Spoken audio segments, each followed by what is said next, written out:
Hmm. All right. Looks like we're live. Hey guys, how's it going? Welcome to episode 126 of Let's Chat Live. Tuning in now. So how you guys doing? Hope you've had a great week. And yeah, it's time to stream. Let's see who's waiting for me, shall we? In the no mic chat, we have Lucky Nerd, Ozzy, Shadow, and Blaze. Let's go and say hello to them, shall we? Hey guys. Hey guys. Hello. How's it going? Doing good. Like I said, I'll be going to the Hollywood Walk of Fame today. Oh, it's fine, yeah. Hope you have fun, Lucky Nerd, yeah. Thanks. And I see Patrick also joined us too. Welcome as well, Patrick. Good evening to you. Hey. So I'm mostly here because I was informed there was maybe going to be a guest today or something like that. Yeah, we're going to have a special guest, Patrick. Blaze said apparently it's going to be at 10 p.m. my time, but for you, of course, it'll be 11 p.m. Because of the time difference. So how? Update on that. Keith said that he'll join either 1 p.m., which is 10 p.m., or 11 p.m. Right. Well, yeah, that's what I said, Blaze. 10 p.m. is my time. Yeah, like you said. Yeah. How many minutes is it until then? Well, it's going to be 2 hours before he joins. Then I guess 2 hours. Okay. However, Patrick, if he comes earlier than that, we'll let you know. Don't worry. Yeah. I'll just set a timer for 2 hours and I'll check back in unless you guys call me up before then. Well, if he comes early, I'll get people here to text you, Patrick, and let you know. Cool. Sounds good.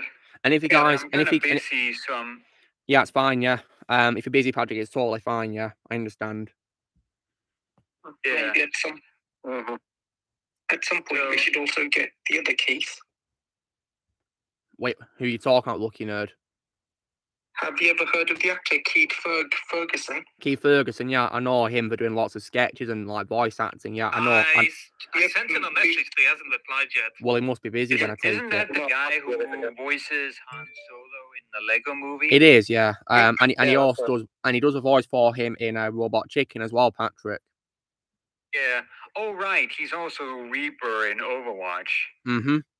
Yeah, so and quite prolific that blue as well. Guy from that old cartoon with all those monsters in a mansion. I don't remember what that one's called.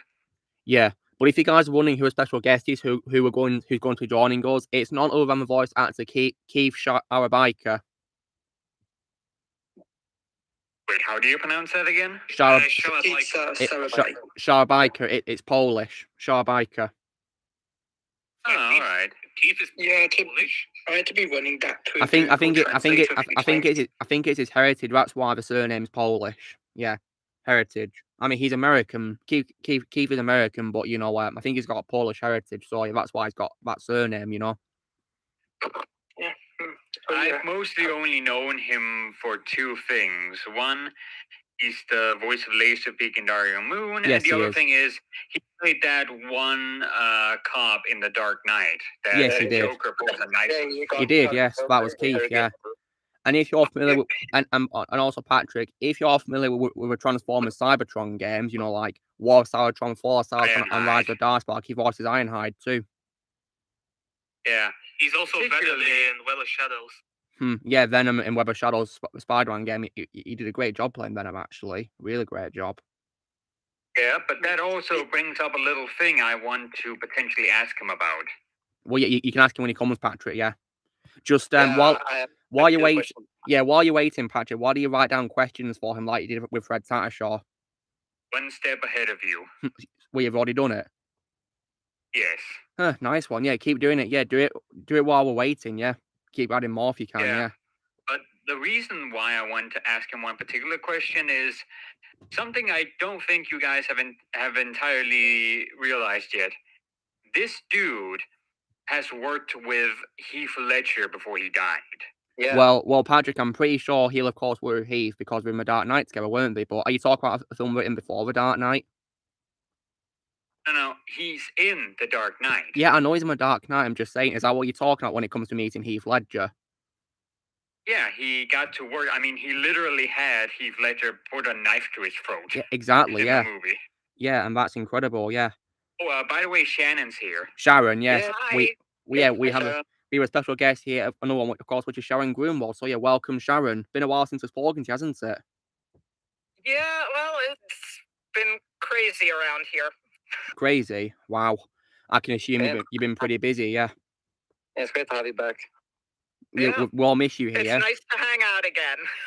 And if you're wondering, Sharon, as well, the people here have been praising your voice of Arachnid in my Transformers series, by the way. They've been praising you. Oh, thank you. You were amazing. Mm. Aww. Yep. Yeah. By the way, Shannon, I'm still working on the soundtrack for the Darth Vader video. It's not on hiatus or anything. It's just taking a long time to get that whole thing paid for our soundtrack. Well, take your time, Patrick. Take your time. There's no rush. Yeah. I mean, one thing I will say is your videos are always worth it. And just so you know, Patrick, soon I'll be checking out your voice comparison for HAL 9000, by the way.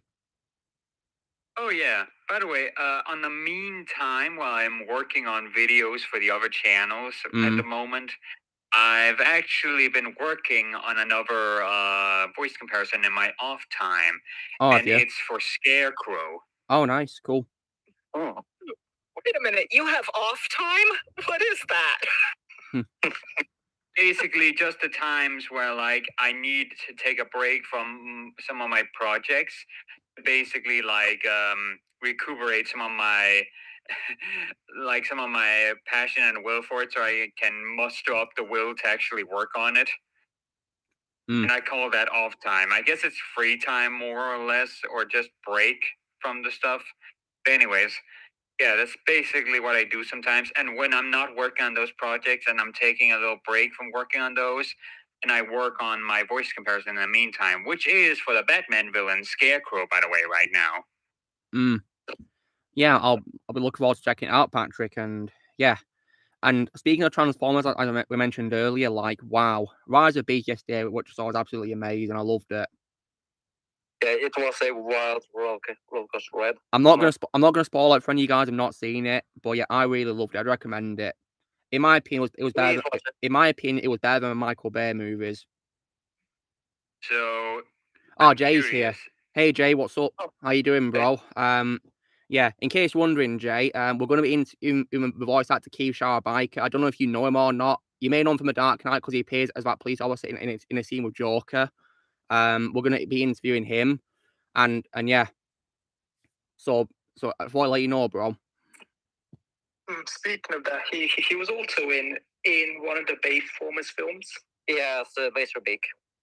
Yeah, as a voice of Laserbeak, and apparently I think he said one of his interviews that's his favorite role he's played so far. I mean, that's pretty cool, isn't it? It's a difficult chat. Yeah. I've also been looking at his BehindTheVoiceActors.com page. And it seems like some of his earliest voice work was in an old cartoon called Real Monsters. I've not seen that. I'm not sure what it is. Oh, and that goes way back. And hello to everyone else who's joined as well. And oh yeah, Jay, I also hope you enjoy my interview with Fred Tattershaw, which is on my streams. Yeah, because I know you commented on it, bro. So yeah, hope you enjoyed it. Yeah, Fred was a legend to talk to. Luke, so he might be joining 9 p.m. your time now, since the game's ended early. Okay, cool. Well, Keith is welcome to join whenever he wants to. Yeah, there's no rush. I just sent in, so 1 p.m. you join it, which is 9 p.m. for you. Yeah, we've got to, let Keith join it whenever he wants to, and we've also got to let him take his time as well, guys. No, we can't rush Keith either. Yeah. Of course. I mean, we have to understand, guys. Keith's 70, so there's that too, So this means, guys, he's probably the oldest guest we've had on these streams, isn't he? Yeah, potentially. Yeah. So far he's the oldest guest we've had, and it's an honor. That's cool, Jay. Hope you have a nice dinner with your family, bro. Yeah, take care, man. Have a nice dinner. Jay? Yeah, Jay's in the comments. Blaze, he's in the comments. Oh yeah. I just found out that Keith actually, like the first thing this guy voice edited in that was Transformers related was not actually the War for Cybertron games. Well, I can imagine he's done stuff before, Patrick. Let me look up his filmography and I'll see what he's done. Well, the first Transformers thing he seemed yeah, to I'm have been looking. involved in was actually the video game for the first Michael Bay Transformers movie. Mm-hmm. He Yeah. was the voice of one of the Decepticon drones. Yeah, it says here that for the portable version of the game, he does voices for the drones and additional voices. And in the console version, he plays just Decepticons. I think That's it's what in it the says. NDS and DS versions. It probably is. Oh, look, Nerd left us. Huh. Maybe he had to go on that, Hollywood Walk of Fame, like he said. Mm-hmm. Yeah. That's fine. So, yeah. And Sharon, Hogwarts Legacy is a phenomenal game so far. Oh Jesus! Yeah. I just saw he's in the first Dead Space as well. He is, yeah. As a character in that. Oh wow. And I believe he was also in, I think, it's like an animated film based on the games, I believe. I think it is. Yeah. Dead Yeah, Space Dead Space Downfall. Downfall. As And he's actually Dr. and he plays Dr. the Terrence same Kyne. character in both. Yeah, Dr. Terrence Kyne, yeah. And also as well, if you guys have seen the film Argo, directed by Ben Affleck, he's in that as a character called Adam Engel. Oh, this is funny. Bihan is trending on Twitter right now. What, Noob Cyborg? No, the new Sub-Zero in MK1. Oh, yeah. Speaking of MK1, did you guys see the gameplay trailer for it that dropped this week? Yeah. No. In my opinion, the gameplay looks a bit weaker than MKX's gameplay, in my opinion. It just looks like MK11's gameplay, but with more emphasis on the air fighting, to be honest. Personally, guys, I'm not. Marvel vs. Capcom. Yeah, personally, guys, I'm not really a fan of Mortal Kombat 11's, fighting. I think it's a bit slow. I think MKX is probably the most realistic and the best paced fighting, in my opinion. That's why it's my favorite Mortal Kombat game of all time. So yeah. So guys, how have you guys' week been since we last streamed? Well, I mean, Patrick, I know you, of course, have been busy making your projects, haven't you? As you've been saying, haven't you? Yeah, I've been working with like 4 different YouTube channels right now. Wow, 4. You're really busy, aren't you, Patrick? Nice one. Yeah, hope it's going well. I think I'm like a casting director on 2 of them, That's editor cool. on all 4 of them, and sound designer for a couple of them, and a voice actor for a few. It's hard to keep track. I can imagine, yeah. I gotta admit. I can imagine. But you guys also gotta keep in mind, since I am like a casting director on some of them, or I guess in most of them, an additional casting director, that still means I can sometimes bring in some of my voice acting pals to become background voice actors. So just keep that in mind, you guys, because that means Well, that's I fine, could yeah. get you guys in on some projects as voice actors. Well, all I can say, all I can say, hire Patrick, you. is take all the time you need. Yeah, for example, I've just been hired for this project called Emmy the Robot, which is a comic dub. And the fun thing is, I was hired for this project 4 months after I auditioned for it, and by that time I had completely forgotten about it. Right, Rex, you're not going to say hello, and you're straight up saying you disagree. You're not going to say hello. That's a bit rude. And also, why are you saying it twice too? I'm not blind. I can see your message. Maybe sent the message twice. And not even saying hello first, yeah. Honestly, sometimes, guys, I don't know why I bother. I mean, even though I hate Blade Trinity, one of the reasons why I'm not nice to the world is because the world's not nice. For the most part. In my opinion, for the most part, the world's not nice. Oh, Keith is having trouble finding the call apparently, so I'm gonna have to help him with that quickly. Okay, well, he can come on at 9 PM like you say, Blaze, yeah? My time, is it? And one of the nice things I like about being hired for Emmy the Robot is that I've managed to sneak my way into being a casting director for background characters. That's cool, Patrick. So I hope that's going well. Ozzy and Shadow, how's your week's been? Yeah, it's been pretty good. That's great to hear. And Ozzy, how about you? Going pretty good. Yeah. And with regards to, of course, and what you weren't on last week's stream that much, how's that going? Without, of course, giving away much detail. doing better. I guess we can just put it like that. Well, that's great to hear. Yeah, keep it like that. Yeah. So yeah, and also as well, guys. While of course, if you guys have seen my Hound series, Arachnid of course met consequences for failing her mission. You will thankfully hear more of Sharon later on in the series. Ooh, that's a relief. Oh, Yeah, that's nice. Yeah. So, and I had a really fun time working with Sharon on the series, and it was a lot of fun. So yeah, and is it Georgia? That's pretty cool. You hope your brother's a nice birthday. As for me, guys, of course, I've been, playing games and all that, trying to look for a job and all that. Yeah. And also as well, guys, as I've managed to play all the main Halo games too, so that's been really fun. The main ones, that is. I'm finally done with day shifts, Luke, so I'm starting afternoon shifts now. Well, I guess that's good because it means you don't have to worry about getting up early in the morning, do you, Blaze? Yeah, I don't have to wake up 4 a.m. at least. Yeah, I can imagine that can be a pain, can't it? When you first start that sort of thing. Instead, I'll be waking up 12 p.m. And today, guys, I got some pretty cool things as well today from Manchester. So yeah, you're in for a pretty good treat. So I'll be showing those in a few minutes actually. Because right now I'm playing Angry Birds. So yeah, there we go, done that. It's a Transformers version, by the way. The Transformers version, by the way. I still play that to this day because it's very addictive. Well, I just finished watching the Mortal Kombat 1 gameplay, and yeah, I agree. It looks a bit similar to MK11. I think we're using a similar engine, aren't they? But yeah, I personally prefer the game playing MKX. In my opinion, it looks the most realistic and the best paced, in my opinion. Also, MK1 looks like Marvel vs. Capcom, doesn't it? Yeah. I guess so, but I've not played that game franchise yet, Blaze. So, Sharon, I got a question for you. It's about Hogwarts. Okay.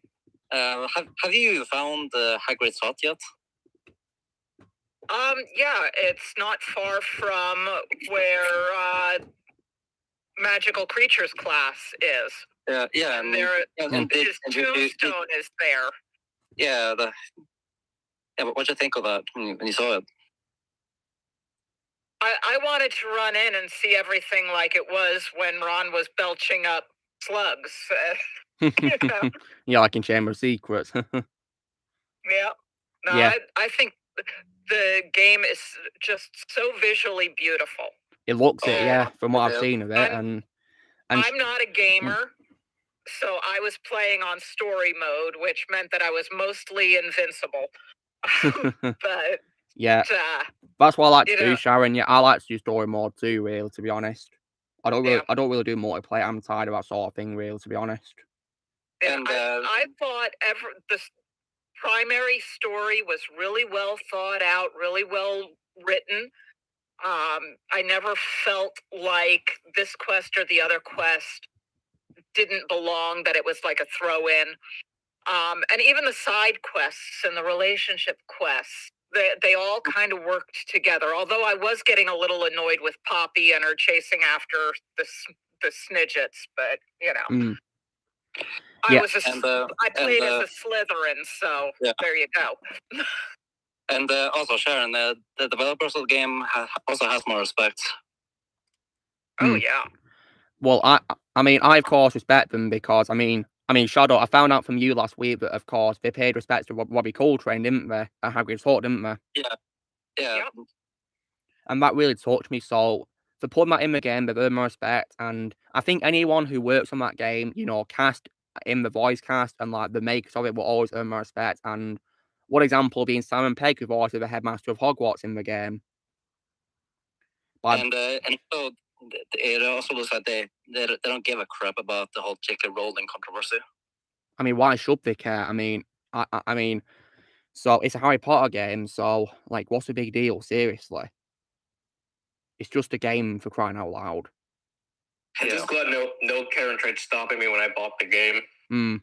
Yeah, you're very lucky, Ozzy. Shadow, did you get a game from a store or did you get it online? Oh, I bought it in store. Oh, nice. And how was the staff member who gave it to you? Oh, he was actually very nice. He gave me a discount. A discount. Nice one. So Okay, Keith is on Discord on his Mac right now. He's just having issues finding the server. right, okay. I'm helping him with it. Well, okay, Blaze. Tell him that I'm just going to be showing people what I got now, and then of course in about 10 minutes, we'll see how he is. Yeah. What did he say? What did he say? No logos anywhere. Is this on Discord? Yeah. Right. Okay. So guys, if you guys wondering what I unboxed this week, I only unboxed one thing, which is my figure of Joker from Batman 3 Joker, which I got last week. It's a pretty cool figure of Joker. I might have, but it's quite similar to my figure of him from MK11 because they both have a cane, of course. So yeah. And so guys, I think we'll probably do it in a unique order, in which we go from the order of what I bought things in order of first to last, because I think. By the way, I'm gonna have to kind of go now because that's fine, Patrick. Yeah. But I'll return when Keith shows up. Well, when he comes, we'll let you know, Patrick. Okay. All right. So yeah. See you in a bit, Patrick. So the last thing I got, guys, is probably saving the best till last, and you'll know why. Okay. So first things first, in Forbidden Planet, I got 2 figures. And these 2 figures are from a DC movie. Can you guess what that is? And it's actually, and this is actually a coincidence as well, guys, in case you're wondering. Because we were just talking about it earlier, actually. Dark Knight. And can you guess who I got from The Dark Knight, guys? Batman and Joker. Oh, well done, Joker. Ozzy. So, yeah, managed to get Christian Bale's Batman and the legendary Heath Ledger's Joker right there. And if you guys are wondering why there's pieces next to it, it's because the big figure you can build is Bane, Tom Hardy's Bane for some reason. You have to build him. That's kind of weird. I don't know why, because he's not like big, is he? He's like a regular human, just muscular, isn't he? Yeah. To be honest, that kind of sounds kind of creepy if you think about it. I think it. Let's not stand. I think Let's not stand on ceremony, Mr. Wayne. Yeah. And also, guys, I got a Blu-ray for a movie that I saw this year from HMV, a new movie. Can you guess what that new movie is? Is it Air? No, I couldn't find Air, sadly. Is it Sisu? No, I couldn't find that either. I think that's playing in cinemas for me still. See, John Wick? No, it's not out yet at HMV. I didn't see it. Shazam? Yeah, it's Shazam Fury of the Gods I got on Blu-ray. Shazam. And also what's cool, guys, is I got a free poster as well. It's like a Marvel Secret Wars poster or something, as it says. What? Yeah, see, I got a free poster. See that? Free poster. Right, let me go check this now. Yeah, can you guys see it on the... Yeah, can you guys see it? It's right there. Yeah. That's cool. Yeah, indeed. Yeah, personally, I would not be watching that lately since I'm retired. Blaze, you've already seen it. You've already seen Shazam Fury of the Gods. Yes, No, I meant Secret Wars. No, Blaze, it's a show. It's a show called Secret Invasion. That's different. Okay. This is Secret Wars, and it has characters on it who weren't aren't even going to be on the show, like Captain America, for example. Oh, okay. Yeah, that poster is based off the comics. Yeah, and these days I like to go towards Marvel comics rather than live action nowadays, to be honest. Indeed. And then, guys, from Kex, I was able to get 3 Steelbooks, and this is actually for a trilogy. And I'll say something else again, guys. It's once again another coincidence, if you will. Oh boy, is it the Dark Knight trilogy? Yes, it is, as Steelbooks. So I'll show you each one. So there's Batman Begins on the front cover, on the back. The iconic shot from the poster, as you can see. Then after that, the Dark Knight, we can see like the Bat Pod there, Bat, whatever it's called, yeah, riding it, and on the back, the Joker himself. And then of course, the Dark Knight Rises, where you can see Batman's cowl there, and on the back is just rain. And now, guys, are you ready for the best part art, which I know you guys will be very happy about? Yes. Okay, so this was definitely a long time in the making, guys. I searched everywhere for this, and I finally found it. So I'm only going to give one clue, okay, about this, what I got, and it's going to be this, which is my message to those who aren't going to be happy about me getting this. I'm going to say, screw the walk, people. Hogwarts Legacy. Yes. Oh, you finally got it! Yeah. I got it. Haha, on PS4, I finally got it from Game, actually, the shop called Game. So, yeah. Finally, about Very nice. time. Yeah, I finally got it, yeah. You And guys on PS4, you get a special side quest of your own in Hogsmeade that the rest of us can't play. well, that's unfortunate, isn't it? Yeah. I wonder why it's all on Well, PS4. they'll give us a year. They want you to buy it on PS4 and not play it on PC. Yeah, I guess so. But yeah, I finally got it, guys, and I'm very happy that I finally found it. It took a while, and it was finally there at a shop which is called Game. And it's actually within like a sports shop called Sports Direct, guys. I had to climb up 3 floors of stairs to get to the top where we're selling the games. Oh, wow. Whoa. But it was good exercise for me, and I'm happy that I was able to do that. I'm not complaining, but yeah, it was worth it in the end, though. Yeah, it was worth It was your first side quest. Yeah, it was. And I think it's definitely worth all the money that I spent on it as well, guys, because I don't know what price it is in Norway or America, but for me, it was £54. And over here, it was 60 or Wow. 59 if you want to put it like that. For me, it was like 649, but I paid 584 or so. Oh, nice. And you got a discount, didn't you, Shadow, like you said, didn't you? Yeah. Nice one. I think I got it like 10% off. Yeah. Got some chocolate here, guys. Galaxy, so yeah. And so I'm very happy that I finally got it. And also, guys, when I was getting the Dark Knight trilogy from Kex, I spoke to the lady who was serving me, putting the discs in the steelbooks, and we talked about Batman movies, and she said her favourite film is The Batman, and I mean, I can see why, because that film was amazing, and then also as well said, and she also said her favourite Batman of all time is also Kevin Conroy, like me. And just like me, and just like me, and just like me and a lot of other people, she said she was devastated when she found out that he was dead last year. So yeah. It was how everyone was when that happened. Yeah. But yeah, she seems to be like a big fan of Batman and all that, because she's not just seeing the movies, but she's seeing the animated stuff as well, which is pretty cool. So yeah, Kevin Conroy, in my opinion, will always be the greatest Batman of all time. Always.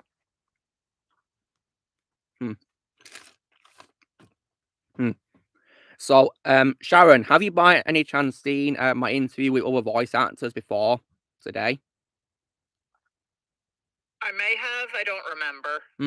Yeah, because we had a lot of fun talking to them, and it was really fun. Yeah, I think I may have jumped in on one of them in the past, but I was on YouTube just doing text chat because I was on my laptop. I didn't have headphones or anything, and that would just be a nightmare of feedback. Yeah. I would love to know from Keith, because he started doing voice acting in the mid-90s. This goes back almost 30 years. And I'm wondering what prompted him to start veering over to that way. I can understand, being retirement aged and saying, hey, I can still make some money on my own terms doing remote work, or, just going in and recording sessions and be done. But 30 years ago, he wasn't retirement age. And it seems, based on recent stuff he's doing, that he's still going strong, which is pretty amazing, isn't it? Yeah. Well, I mean, that's a common thing. As long as you keep your mind and your body active, you have a better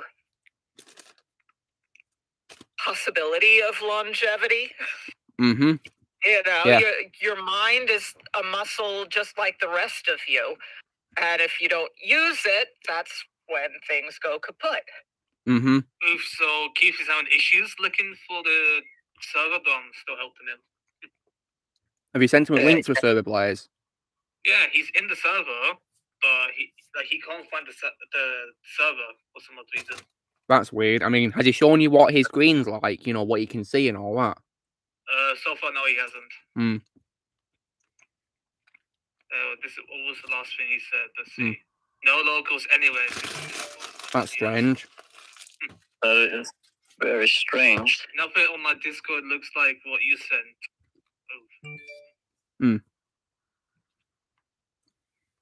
Couldn't you just use the create invite button Yeah, that's what and send him the link? Yeah, that's what I did. I sent him to it. Yeah, and he still didn't get in. Yeah, this is very strange, this. Try this, Keith. This might work. I sent him the link. Let's see. Okay, let's hope it does something, yeah. Did Keith say how long he can be on here for as well, Blaze? And he hasn't said yet, but he will be able to join us because the football training actually finished early. He said. I'm sure that his chat was worth every second. Oh yeah. Well, yeah. The longer the better, you know. The longer he talks to us, it can either be long or it can be short but sweet, you know. Yeah. Yeah, like JB Blanc, we were talking to him like almost non-stop, and he was awesome. Yeah, JB Blanc was a lot of fun to talk to, and same with Fred Tartashaw as well. I mean, so far my favorite guest I've had on it is most definitely Fred. Oh yes. Oh yeah, Fred was also talking with us before the stream started as well. Yeah, he was. Yeah. He was really nice. Oh yeah. And other guests as well have been great too, and especially as well Peter Jessup, our first ever guest, of course. Peter Jessup was really nice, and so was as well Mike Pollock as well. We actually spoke to on New Year's Eve, which was pretty amazing. Indeed. Yeah, and we also got to have a brief chat with Vic Chow as well, but he didn't have much time to talk. That's why I say brief, but he was also really nice. Yeah, it was only 5 minutes. On 24th, we're having Richard Epker. 24th, it's confirmed, is it, Blaze? Yeah. Oh, I'm definitely looking forward to talking to Richard. We better mark our calendars. Hey, yeah, 2 weeks. 2 weeks, guys. Yeah, fortnight. How exciting. Sorry, guys. I'm doing a live stream of my own on the 24th. Oh, that's fine, Sharon. Don't worry. I'll keep a stream up after it's finished, so you can watch it when you're free, of course, after it. Yep. So yeah, no worries. Bonsoir Venom Comics. So when it comes to what I got this week, then guys, have you guys got a favorite thing that I got? Okay, I think okay, yeah, I'm gonna go with Hogwarts Legacy, your Dark Knight trilogy, Steelbooks, but mainly Dark Knight, and then Fear of the Gods. Nice one. But so yeah, if I had to pick one thing though, easily Hogwarts. Nice one. Ozzy, what about you? Favorite thing that I got this week? Hogwarts and the Dark Knight trilogy. Nice one. Sharon, out of the things I got this week, have you got a favorite thing that I got? Well, Legacy, of course. Nice one. But you know, the Dark Lord trilogy, the packaging, that kind of holographic finish, that is really awesome. Yeah, it is amazing. And as well, guys, I saw they're doing a figure. I saw they do a figure of Two-Face from the Dark Knight as well, and also Scarecrow as well. So I'll be sure to get those too. Keith messaged me to send him the invite on email since he finds it easier. So okay, use email. Then that might probably work for Keith. Yeah. As soon as he joins, let Patrick know as well, so he can come back and ask his questions, and also Alexander as well, because I think he's also keen on joining too. Alright, let me make a no limit link quickly for him. I'm ready to. I tried to copy and I'm ready to tell Patrick when Keith finally joins us. Okay, and we better do the same for Alexander because he's also keen to join as well. Cross questions. I sent him the email. Sent email. I also messaged Daniel Ross on Twitter, so let's see if he joins. That'd be cool. We can talk to, of course, Starscream from the 2007 game, can't we? And Donald Duck as well. Who? Donald Duck? Yeah, he voices Donald Duck. Well, I didn't know that, Blaze, so that's why I said Starscream. And there he is. Very well. He made a different account. Okay. What? Oh, okay. Yeah, different account. Right, I need to, of course, verify the account, then, give it permission to join. So, yeah. Tell him to hang on a second, Blaze, yeah, and then... hang on for like 30 seconds, I'll say. Okay, right, I've given him a role, so... Okay. Okay, join the... Okay, so tell him to scroll down, and he'll see something called Saturday Night Chat, and he'll see that there's other people there waiting for him, including me and you, Blaze, so, yeah. Yeah, I just told him that. Okay, in case he needs help, scrolling down, so, yeah. I mean, he has a MacBook, so I think he'll be able to do this. That's awesome. I think he's just looking for it now. Well, he can take his time, yeah, no rush. Okay, then he takes... Okay, he's here. He's here. Okay. Right, guys. Alright, have you told Alexander as well, Shadow? I'll do it right now. Thank you. Let me text... Oh, why did I text Luke? What? Wait, what? Hi, sorry, I've never used Discard before, and this was brutally complicated. I'm sorry. Oh, don't worry about it, Keith. Welcome. Thank you so much for taking your time to join us, Keith. Thank you so much. Yeah. Would you want me to come back at 1 o'clock and just leave it on mute for now? Oh, are you busy, Keith? No. Well, if you want to, we can start chatting now. If you're not busy. Sure. How long are we gonna go for? As long as you want, Keith. Yeah, as long as you want. Yeah, well, probably about an hour. An hour? Yeah, that's fine. Yeah, no problem. So, that's fine. Yeah, so, to start off, first of all, how are you doing, Keith? Hope you're doing well. Doing well enough, thank you. That's great. Yeah. So, we have lots of people here who are wanting to ask you questions. So, yeah. So first of all, Keith, I've got to say that you're definitely one of my favorite voice actors I've heard in many different things, really. And my favorite voice role you've done is probably Ironhide in several Transformers video games. I definitely really love your voice of Ironhide. It's really awesome. And my more minor characters, but it was fun, Yeah, I think he definitely gave him a really cool voice, and of course, my favorite role I've seen where you've been. I know Peter Cullen does Ironhide in the movies usually, doesn't he? He did it in the original cartoon, yeah, in the Generation 1 cartoon in the 80s, and then in the movie based on the show, yeah. I know him because he hangs out at a restaurant that I go to. Oh, that's cool, yeah. So yeah, and in case you're wondering, Keith, Peter Cullen's my favorite voice actor of all time. So yeah, it's pretty amazing that you mentioned him just then, yeah. Yeah, he's a great guy. Yeah, he really is. He's an absolute legend. So for an old guy, he's way older than I am. Yeah, he is. He's doing absolutely fantastic. He's still going strong. Yeah, it's incredible. Yeah. He's also he's in the new one. Yeah, he is. Rise of a Beast. Yeah, I saw that yesterday. It was a great movie. Yeah. Have you seen it yet, Keith? Yeah, I can agree. Yeah, it's underrated. No, I've seen excerpts from it. It's not getting very good reviews. But that's from critics. Yeah, but you know, Keith. Just fans. Screw the critics. Screw the critics. Screw the critics. Yeah. Oh yeah. Yeah, and what do they know? Yeah, indeed. What do they know, right? Indeed, yeah. They love to praise the wrong movies that sucks ass, but yeah. They really enjoy crap on good movies.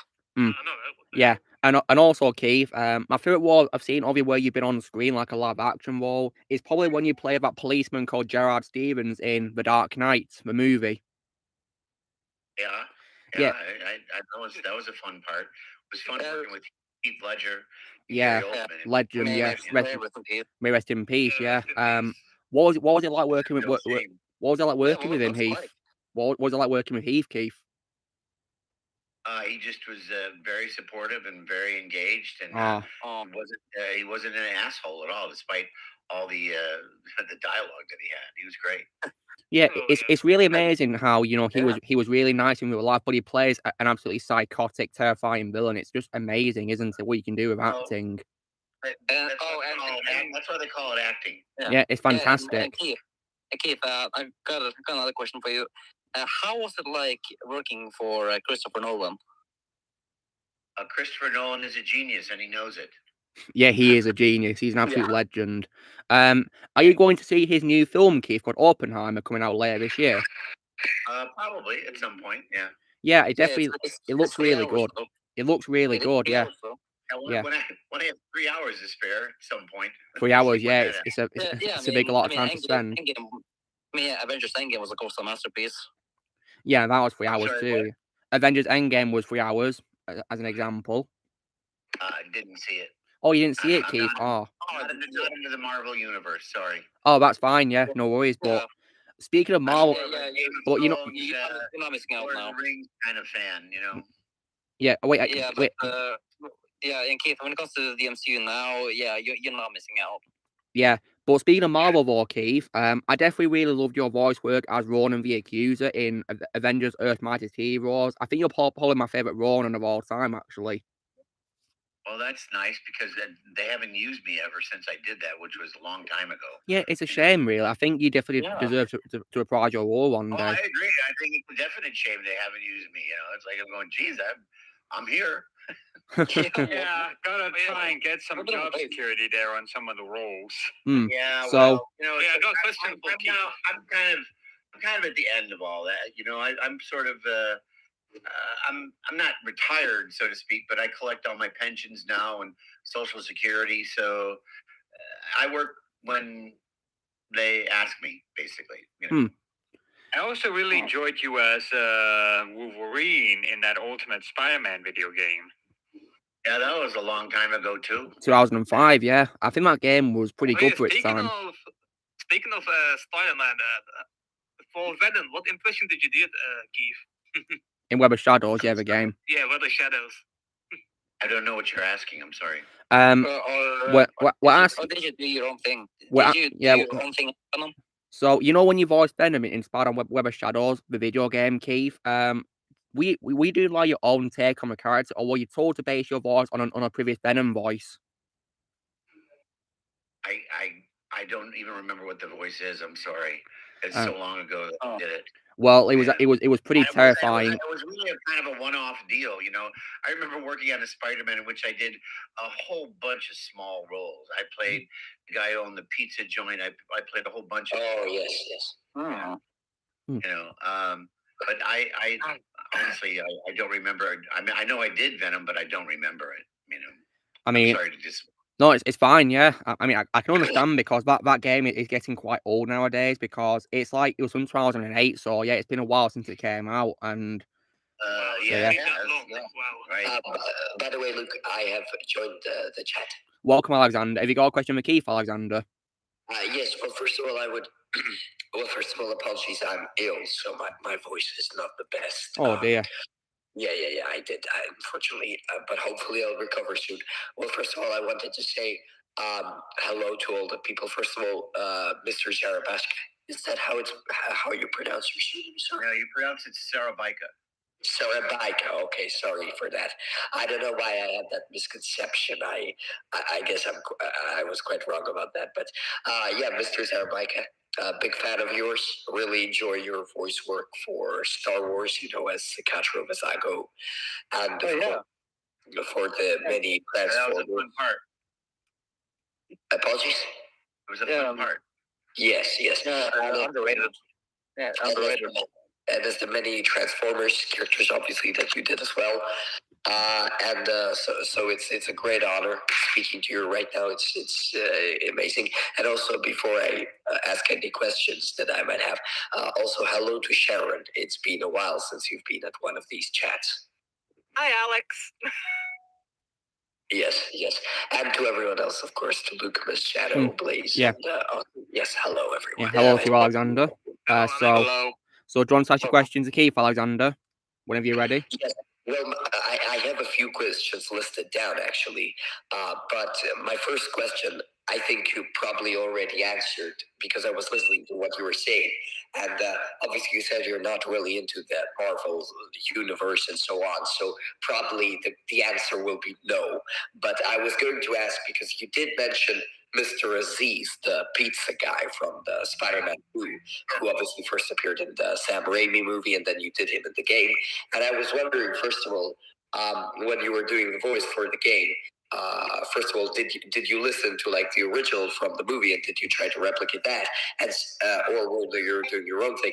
And most importantly, the main part of my question, which I think you probably will answer no because you don't follow the Marvel universe, but do you know the many jokes and so-called internet memes about this character from the movie that there are? Because he's a character that is made a lot of fun of on the internet when it comes to the movie. He's a very popular character, like on social media, because a lot of people love to laugh at his like lines, and especially like "go" when he says "go" and stuff like that. And are you aware of any of that, or is that something that went past you? The answer to both your questions is no. Okay. So yeah. Then again, it's always been a long time since Spider-Man 2 came out because that was 2004. So yeah, it's all understandable. So Keith as well. When it comes to I'm sorry, I didn't understand what you said. Your accent is kind of heavy, and there's some interference. Wait, he's all about me, Keith. Sorry. I didn't understand what you said. Whoever was speaking there. Oh, I'm sorry, I'm new to Discord. The only way I know of Discord is the guy who turned traitor and used Discord as the way to release American classified military documents. That's all I've known of Discord ever. This is the first time I've ever used it. I mean, I've only used it since 2019, so yeah. Yes, I know. So don't you worry. Most of the other guys we've interviewed so far weren't too familiar with Discord either. So yeah. Yeah, and also it took me ages to get Discord right because I've been using it since 2020, but it took me a whole year to get it right. And that's only taking me like 3 years to. A lot of static or something going on there. Oh, apologies, that's me. I was unpacking something in terms of food. I didn't realize it was so audible on your end. I do apologize. So sometimes you can hear background noises from some of our ends. Yeah, that can be a bit annoying when when we're trying to people talk. It happens all the time, really. But yeah. So Keith, yeah, go on, Blaze. So got a question for Keith from you, Blaze. Yeah, you go ahead, Blaze. So apparently you played Dr. Terrence Kyne in Dead Space, the 2008 version, the original. Yeah. I did both the movie and the game. I'm sorry. What did you say?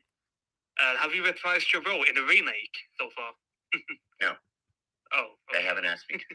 Oh wow, that's a bit of a shame, isn't it? Yeah. I mean, I'm going to assume that they recast the characters for this remake. I take it. Let me go check who actually plays them quickly. Yeah, because usually when we do video game remakes, they sometimes tend to recast the characters. Sometimes, I think an example like probably Matthew, isn't it, Blaze? Wait, what? They tend to recast the characters in remakes, don't they? Yeah. Yeah. So they must have done it with Dead Space. So. Yeah, sometimes it doesn't even make sense. I've been in 3 different Dead Space games, but not the most recent one. I was in the animated. I was in the animated film too. Yeah, Downfall. I think it was called Dead Space Downfall. Yeah. But I only played Dr. Kyne in Downfall and in the original Dead Space. The others I played some different characters. Oh, nice. When it comes to films, Keith, you of course voiced the Decepticon called Laserbeak in Transformers: Dark of the Moon, didn't you? Yeah. Yeah. Jerry, yeah. You're always my favorite. Wow, you've still got it. That's that's definitely a great voice for him. And what was it like getting to it with Michael Bay on that movie, Keith? That's my question as well. That's one of my questions. Okay, well, I could only did the voice part, so I only worked with Michael Bay for 2 hours and 15 minutes. And for the first hour and 15 minutes, he was really great. And then he changed into kind of a maniac. Oh, really? Wow. Oh, wow. That doesn't actually surprise me that much. Yeah, I mean, it's Michael Bay, isn't it? So, yeah. And Yeah. so, when you worked with Michael Bay on voicing Laserbeak, Keith, did you by any chance meet any of the other voice actors in that movie when you were working on it? I mean, I actually no. I was only there for 2 hours and 15 minutes, and was just in a voice recording session. Oh, wow. So I didn't see anybody. But as I said, I know Peter Cullen. And Yeah. I actually knew several of the other actors in it, including Francis McDormand and John Malkovich. And I have to tell you that killing John Malkovich is one of my most favorite things I've ever done in a movie. Yeah, I believe that's isn't that like a comedy movie, which is actually, based on John Malkovich himself as like a fictional version of himself or something. Well, that's called Being John Malkovich. Yeah, by Spike Jones. Yeah, I might check it out one day. Yeah, see, because I'm saying one of the favorite things I've ever done in a movie is to kill John Malkovich in Transformers: Dark of the Moon. Because your character Laserbeak attacks his character Bruce, doesn't he? Bruce Brazos, I think he's called. Yeah. Yeah. And I got a question. Yeah, go ahead, Patrick. Did you enjoy your role as Harvey Bullock in the Telltale Batman game? Oh yeah, I need to play that game. That was done a little differently than some other games I've done on. It was just a different sort of format. I can't say exactly why. I just know it was just very different the way they did it. Was it fun though? Yeah, sure. That's pretty cool. And yeah, I have to say, Keith's most unique role is actually Cornelius Slate in BioShock Infinite. I've still not played that game yet. Oh, actually, my favorite part, my two favorite parts are Detective Herschel Biggs in L.A. Noire, and the Didact in Halo 4. That's my favorite. Oh yeah, Keith. I've actually been playing the Halo games recently, and I definitely loved hearing you in Halo 4. I think you did a great job playing your character. Thank you. It was actually a really long job. I did the performance capture for it as well. Oh wow! So did you wear like a suit for that role then? Oh yeah, I look like an utter dweeb with all the little dots on me and on black tights and a camera in front of my face. But it was funny when you step into the volume and suddenly become this 20-foot tall alien, and it looks really cool. And inspiring. Yeah, and the game was definitely really fun to play. Yeah, and I gotta say, the graphics of that game definitely do hold up to this day. It's very impressive, really. And when you perform that role, Keith, did you by any chance meet the rest of the cast of Halo when you were playing that role? I met several of them. Yeah. Oh, that's really cool. Yeah, I believe that Master Chief is motion captured by an actor called Bruce Thomas. I believe. I mean, did you? Yeah, I met Bruce. I met Bruce. He's actually a member of the theater company that I was artistic director of for 6.5 years. Yeah, that's cool. Yeah, I think Bruce is an underrated voice actor. If I want to be honest, yeah, I think he does a good job. Performance capture on that too. He's a good actor. Yeah, he's a good actor. Yeah, and so yeah, it's pretty cool we met him. Yeah. And then I met the girl who plays, what's her name, Karina Cortana. The little Cortana. That's Cortana, the Windows assistant. Yeah, the assistant. Yeah, the AI assistant. Yeah, Jen Taylor. Yeah, she's quite attractive. Yeah. She also used to be the voice of Princess Peach, by the way. Oh, that's cool. Princess Peach and what? I also have a few more questions to ask. Okay, Patrick, when did she voice Princess Peach? She voiced Princess Peach in a number of different games, but if I remember correctly from the video that I saw that talked about it, she apparently ended up leaving because she wanted to get more into theater scene, so they ended up having to find someone else to voice Peach, and then eventually ended up landing on the actress who plays her to this day, named Samantha Kelly. Okay.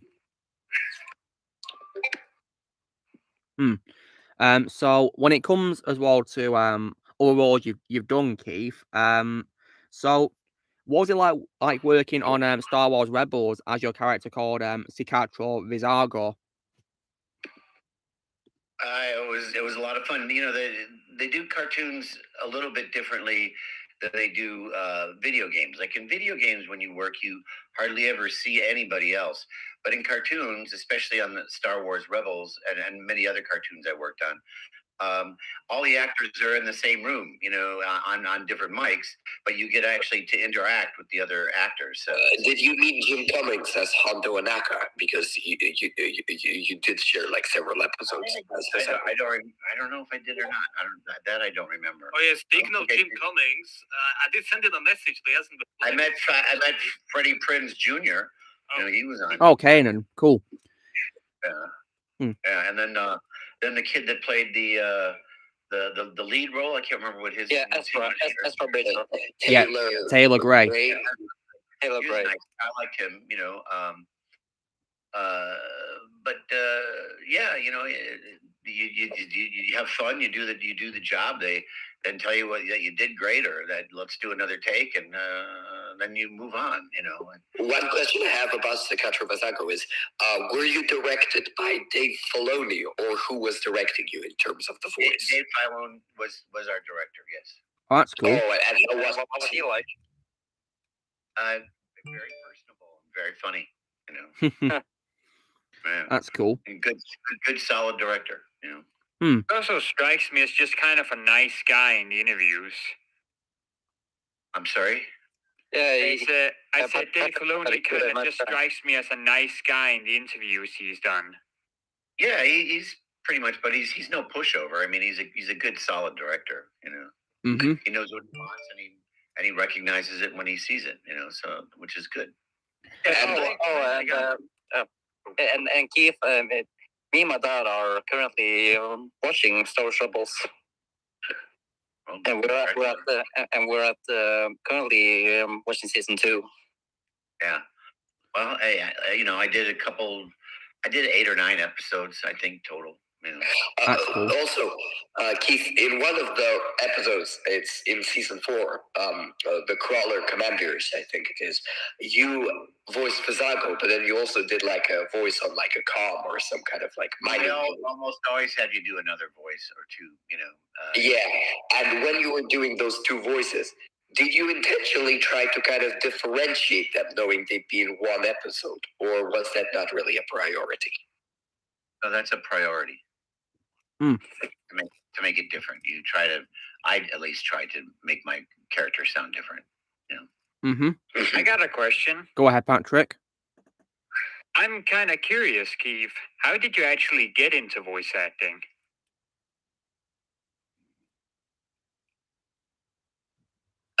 Keith? Yeah. Oh, yeah. Well, yeah, Patrick asked you, Keith, how did you get into voice acting? I heard it. Yeah. I worked in the theater for a long time, and my theatrical agent in New York had a commercial department, and they started sending me out for voiceover commercials, and then and voice directors got to know me, but then I had a voiceover agent separately, you know, commercial voiceover agent, and it's so hard to say how you got into it. It's like people hear you do different things or see you do something, and suddenly they start asking for you, and so you go and you do it. You know, I can't remember the exact first cartoon I ever did, but it was in New York City, and I don't remember what it was. I wish I could tell you. You know, but it was back in 1986 or 87, and I first started getting into doing voiceover work. I had a neighbor in the building in which I lived on the Upper West Side of New York, named Isaiah Sheffer, who ran a place called Symphony Space, which was a couple blocks away on Broadway, and was a big sort of venue for music and for spoken word. And they also had an old movie theater there called the Thalia. But he invited me to do a live reading of a short story, you know, for Selected Shorts, which was the radio program. And they would do it in front of live audiences, you know. And it was, I remember it was like in February of 86 or 87. And it was very cold, and I went up and I walked a couple blocks. I did the sound check at 6 o'clock and came back and ate dinner at home, and then went back there. And I was thinking it wasn't going to be much. I get back there at 7:45, 7:30, 7:45, and it was just packed.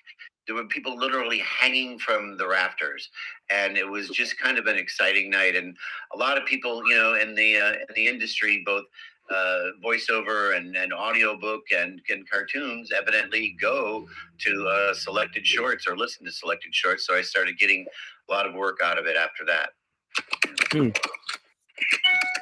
That's pretty cool. And Keith, if I may ask, 1 second. What was? Oh, yeah. Okay, I'm sorry. I just for a second I forgot my question. I guess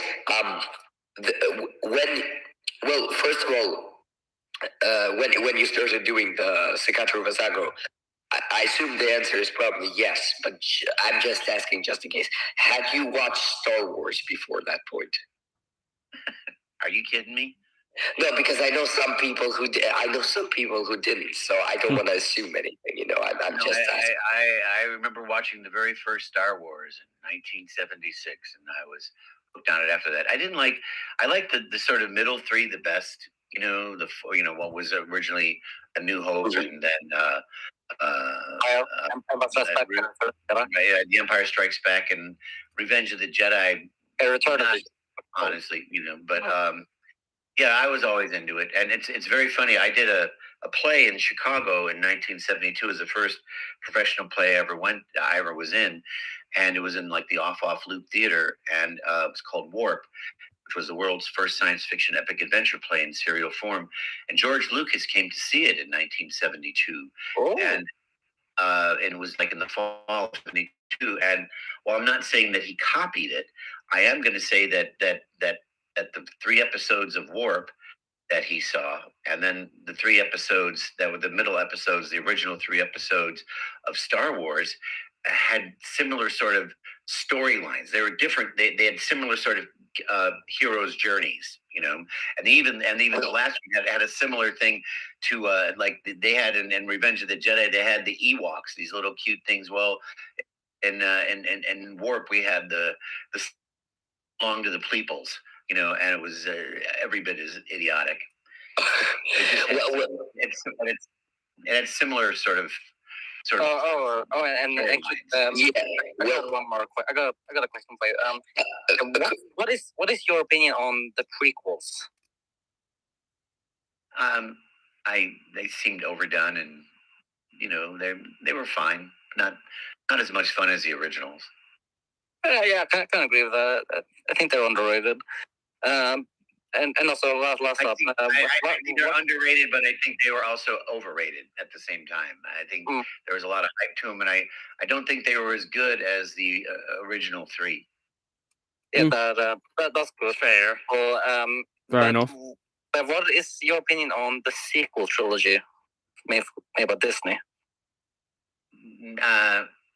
They're good. I've kind of outgrown it, to be honest with you. I can understand on that. Yeah. Yeah, because back when I first saw the sequel trilogy, or as I like to call it, trashology. I used to like them, but now I despise them. But Keith, the reason I asked you the question about did you see Star Wars, because I didn't really get to finish one part, is because I'm not sure. I'm just saying this. Maybe you're aware of this. Maybe you're not. Probably you are. I assume you probably are. But just in case you aren't, your character, Secatro Vazago, is actually the same species as like the devil alien in the cantina in the very first one. The one that looks like the devil. That's the same species as Secatro Vazago. Were you aware of that? I'll take your word for it. By the way, Keith, I looked up your IMDb page, and that first cartoon you did, I think, is one called We Are Monsters. So you know. Actually, he did one or two before. No, I did something before that. Because the We're Monsters was something after I moved to Los Angeles in 1993. But there was something that I did in LA, in New York before that, and I can't remember what it was. It was like in 86 or 87, somewhere around there. Was that before or after Sputius Maximus and the Angry Beavers? It was before. Not sure what it is, because I'm not seeing really much else on your IMDb page before that point that seems like it was a voice work. I don't know. I just remember maybe I dreamt it. Who knows? Well, you simply haven't been, or maybe you were credited under a pseudonym or something, and sometimes they used to misspell my name a lot of times. You know? All right, yeah, that tends to happen sometimes in credits. Yeah. Sharon, have you got any questions you'd like to ask Keith, Sharon? Well, first off, I'm going to take you on the Wayback Machine because yours is one of those voices and faces. You've done so many guest spots on so many shows that I'll be watching Castle or the old Equalizer show or reruns of Charmed, and you'll come in, it's like, I know that person. Darn it, why do I know that person? And I go to IMDb, it's like, that's why. Okay, yeah, you were in Babylon 5 too. Okay. But I am curious. Obviously, voice work is probably much less taxing than cinema and television at this point. But which do you prefer, voice or film? I like doing them all.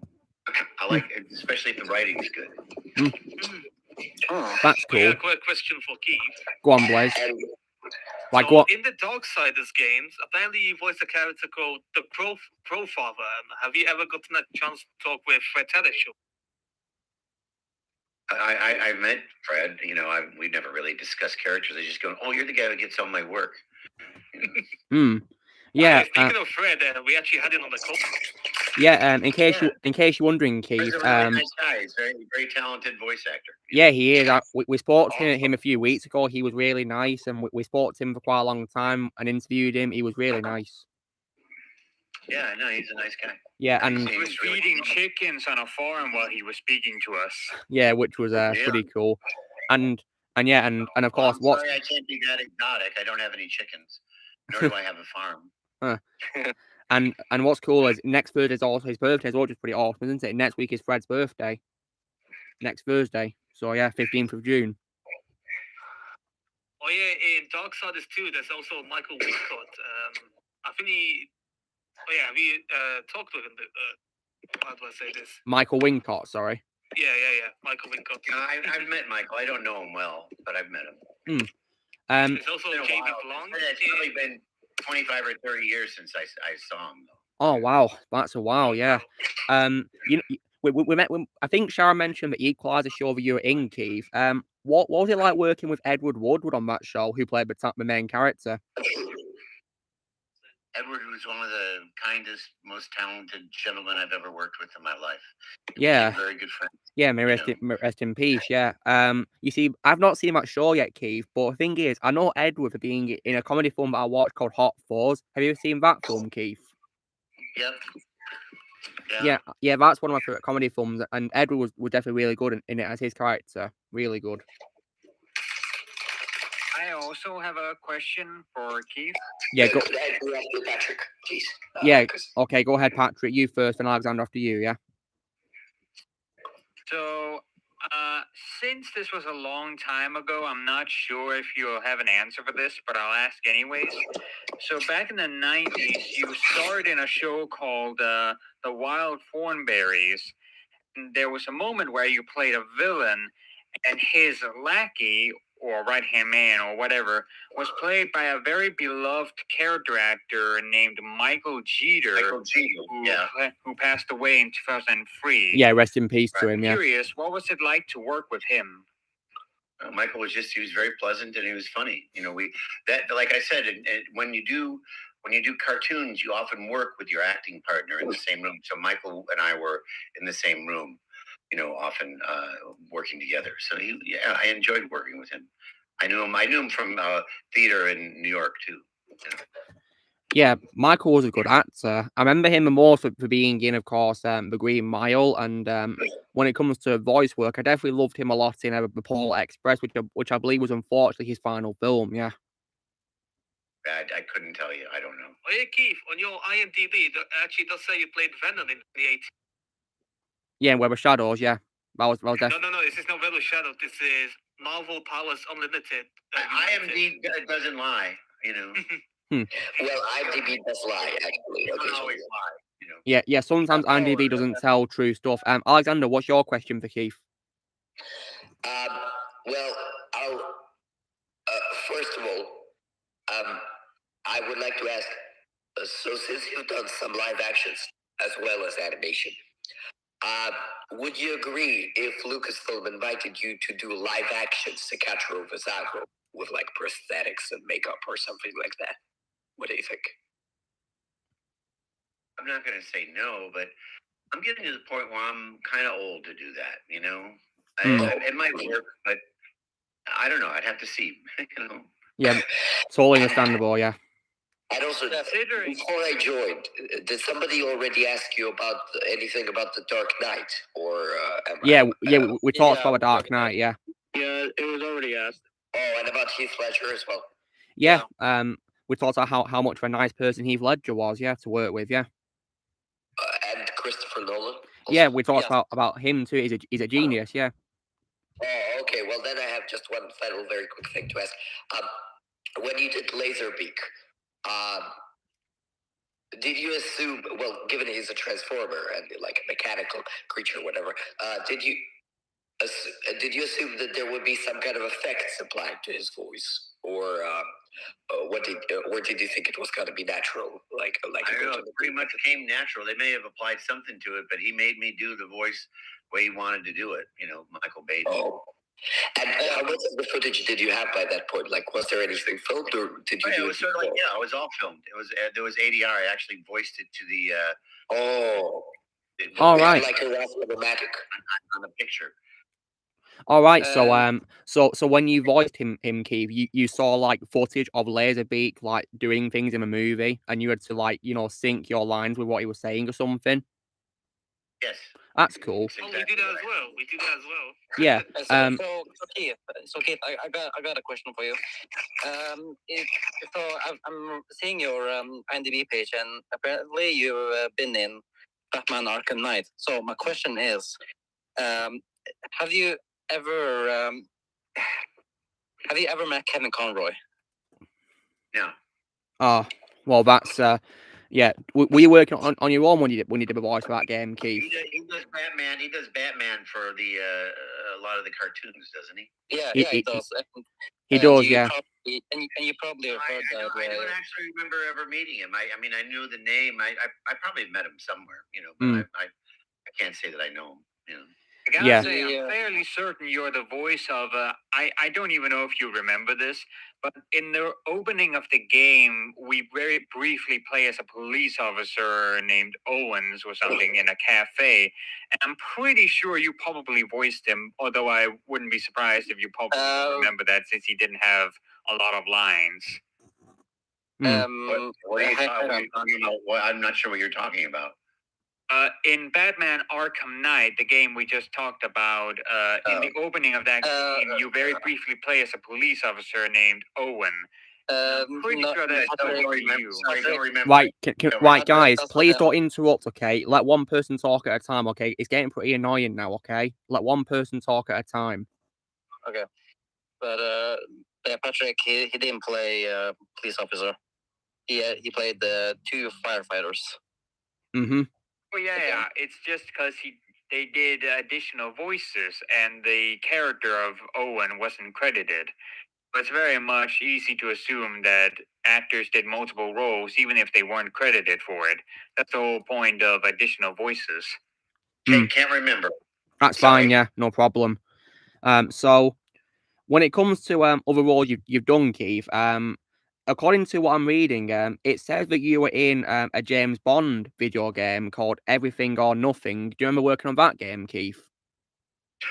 Not for the life of me do I remember working on that game. Yeah, it says you played a character called Arkady Yayakov, I think it's called, yeah. So, yeah, that's pretty cool. Were you in a James Bond game? Have you by any chance seen the James Bond films, Keith? Oh, yeah. But again, I've kind of outgrown them. That's fine, yeah. Totally fine, yeah. Ozzy, have you got a question for Keith? The movie I remember seeing was Dr. No. Oh, the very first one. Nice, cool.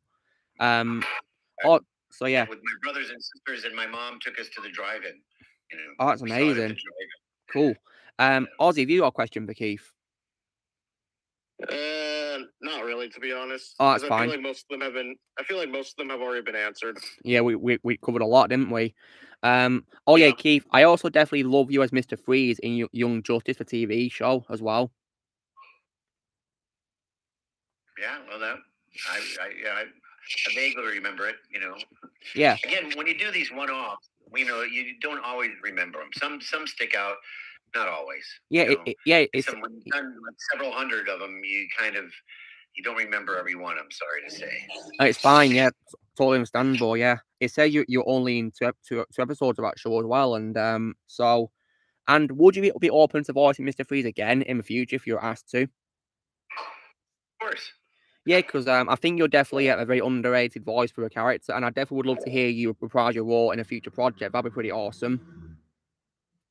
Yeah, always down to do some more work. Yeah, that's cool. I got a question. Go on, Patrick.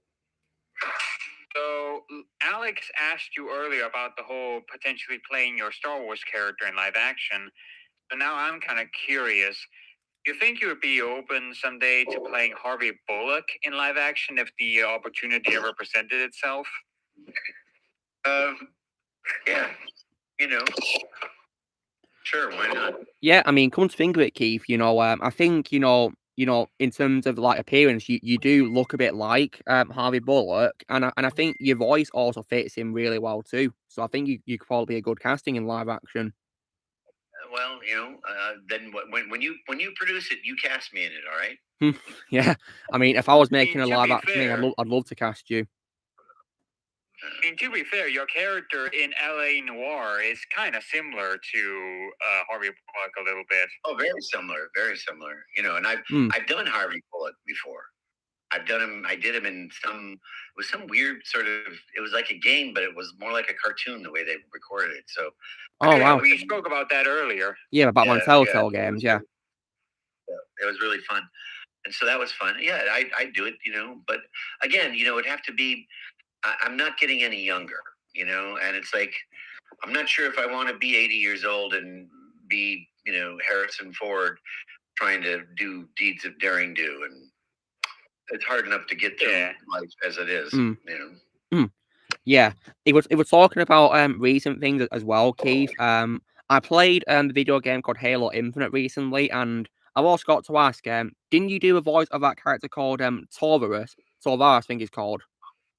Yeah, I did. Oh, that's pretty cool. Yeah, isn't he like the main villain of the game? You got to fight at the end or something? Because I think I remember I had to fight your character.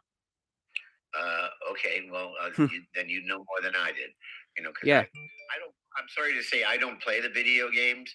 My sons played them, that's cool.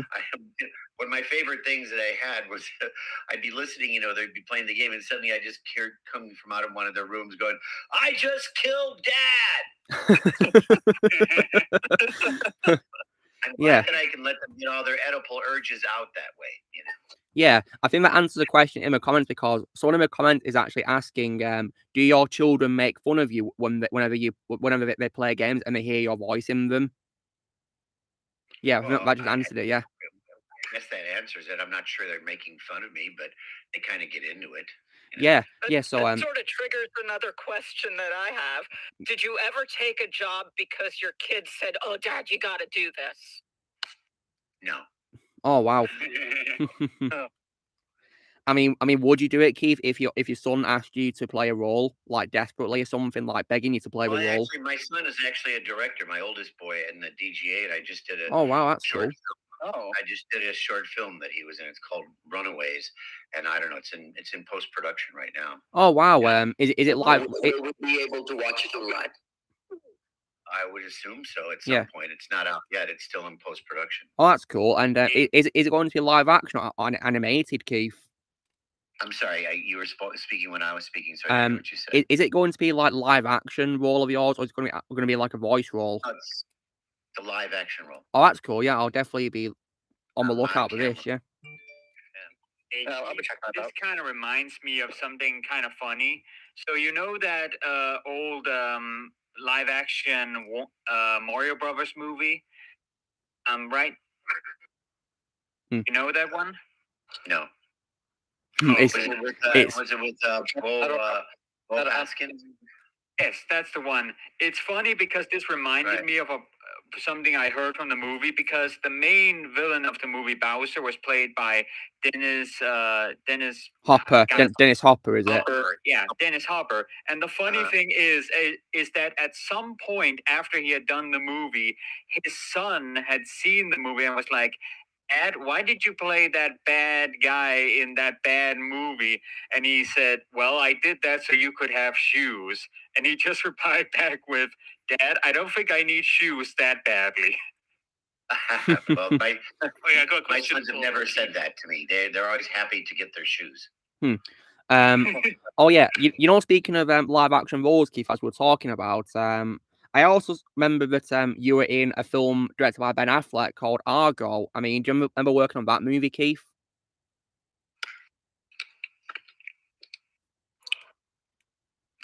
From 2012 it was, yeah.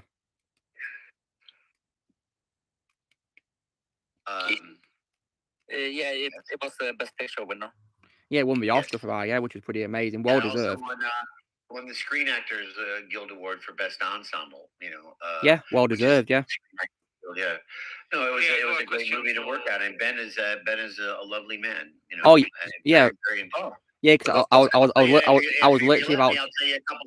If you let me talk for a minute, I'll tell you a couple stories about it. Yeah, go ahead, because I was literally about to ask you what was that like working with Ben Affleck, but you just told me that he was lovely. So yeah, yeah, you tell us about the story, Keith. Yeah, go for it.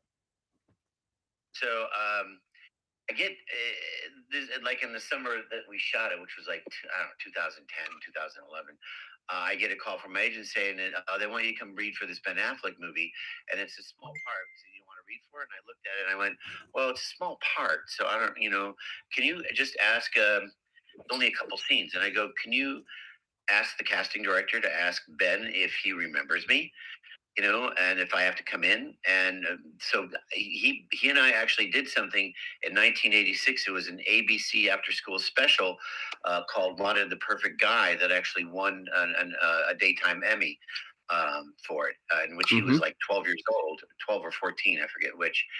And Madeline Kahn was in it, and she played his mom, and he and this young African-American girl who was his best friend, they plotted to get Madeline Kahn and me together, So I said, could you see if that was, if he remembers that? And he goes, okay. And a couple of weeks passed and I didn't hear anything. And I guess he blew me off, And then another week or so passed, and I got this call saying, well, Ben's hired you for Argo. And I went, oh, great. And so I had to go but they want you to come and do a table read with all the other actors. And I went, okay. So I went and did that, and they had me read a bunch of other parts while I was doing the table read. And Ben goes at the beginning, goes, don't worry, nobody's going to lose their part. It's not an audition. I want to hear the script read, And so I read a couple other parts to fill in, because I didn't have everybody there. And at the end, after the next day, I get a call saying, well, they've upgraded you from a 1-day shoot to it was like a week or so, And they've 2-scene part to a 12-scene part. So it was, it was kind of fun, Amazing. And then losing their part. No, the other people didn't lose their parts. Oh, thank goodness. Yeah, but because as I said, there weren't people there. Not all the parts had been cast. You just wanted to hear the script read. And after we finished shooting the movie, I was invited with a couple of the other sort of, middle cast actors to his home in the Pacific Palisades, where I met Jennifer Garner, because he was married to her at the time, and their kids. And we went downstairs into their TV, their film room, their screening room, and had pizza and sushi and watched the movie, and then discussed the movie for a couple hours afterwards. It was really fun. He treated us like real artists, Yeah. I think Blaze has got a question for you, Keith. So yeah, Blaze, do you want to ask Keith your question? Oh, he's on mute. Yeah. All right, let me go. So there's this game called Crimson Skies: High Road to Revenge, and you play a character called Jonathan Kahn. Yeah. Okay. And the coincidence is that your character in the game looks like Bryan Cranston Breaking Bad. Oh, okay. Well, as I said, I never played the game, so okay. Yeah. Have you ever seen Breaking Bad, Keith? I didn't get into watching it. Bryan Cranston was a really great guy. Yeah. I really liked him. Have you worked? Didn't you work with him on He's a Argo, wonderful Keith? actor. Didn't you work with him on Argo, Keith? Because you were in that, weren't he? Yeah, I was in a lot of scenes with him in Argo. Yeah. Yeah, that was really cool. Yeah. I also knew him because I coached soccer and baseball at this local rec park in Studio City, where we both lived, and I used to coach against him in baseball and soccer. Yeah, that's really cool. That, yeah. Bryan Cranston's a really amazing actor, and yeah, Breaking Bad is also, in my opinion, one of the greatest television shows ever made, and yeah, definitely a must-watch show. If any of you guys have not seen Breaking Bad, it's definitely a must-watch. I've actually, I don't know if this interests you, Luke, or not, but I've actually, since we last spoke, I've actually watched a few episodes of Breaking Bad. Oh, have you? And what do you think, Alexander? Well, I think we should discuss it more thoroughly when we speak privately next time. Okay. Yeah, no problem. Yeah, no problem. I've enjoyed it. Glad to hear it. Yeah. Shadow, have you got any more questions for Keith? No, I think we covered most of it. Yeah, we've covered so much stuff. Yeah. And also Keith, would you by any chance be open to wanting to reprise your role as Terrence Kyne in any future stuff for Dead Space? Yeah, I'd love to do Dead Space again. Yeah, it's a shame that you've not appeared in anything since, the first game and the movie based on the game, isn't it? Yeah, bit of a shame, really. I actually was in 2 other Dead Spaces. Oh, really? And 3. Oh, that's cool. I played different characters in it. And yeah. Because Dr. Kyne was killed off in the he was, yeah. So it'd be cool if he got in like, a different character in like a bigger role, because you show lots of different range in your voices. So yeah, you could probably play like a brand new character, which could be pretty cool. Yeah, really cool. Sure, why not? Yeah. But, that and $3 will get you on the subway. Yeah. Has anyone else here got any questions for Keith? Okay, I guess I can ask. What advice would you give to a voice actor?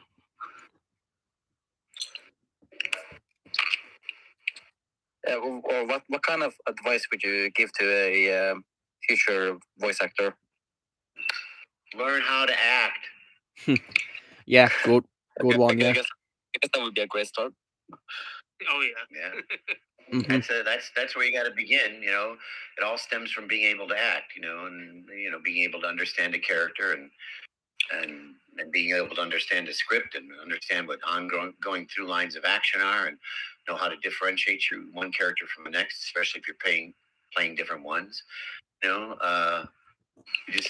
work begets work. If you want to be a voice actor, you're going to have to make a reel. You're going to have to record stuff and put it down, and then begin sending it out to people, to agents at first, and casting directors. Okay, Keith, I got a quick question for you.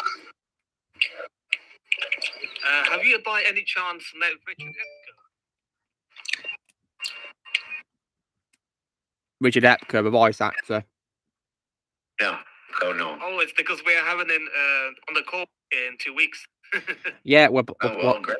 Yeah, because in case you're wondering, Keith, we've interviewed lots of really nice guests, and you're definitely among them, because we had a really fun time talking to you so far, and yeah, so yeah, and when it comes to your roles, Keith, is there like a particular role of yours that you think is probably your favorite role, or one that stands out to you the most when it comes to your career so far?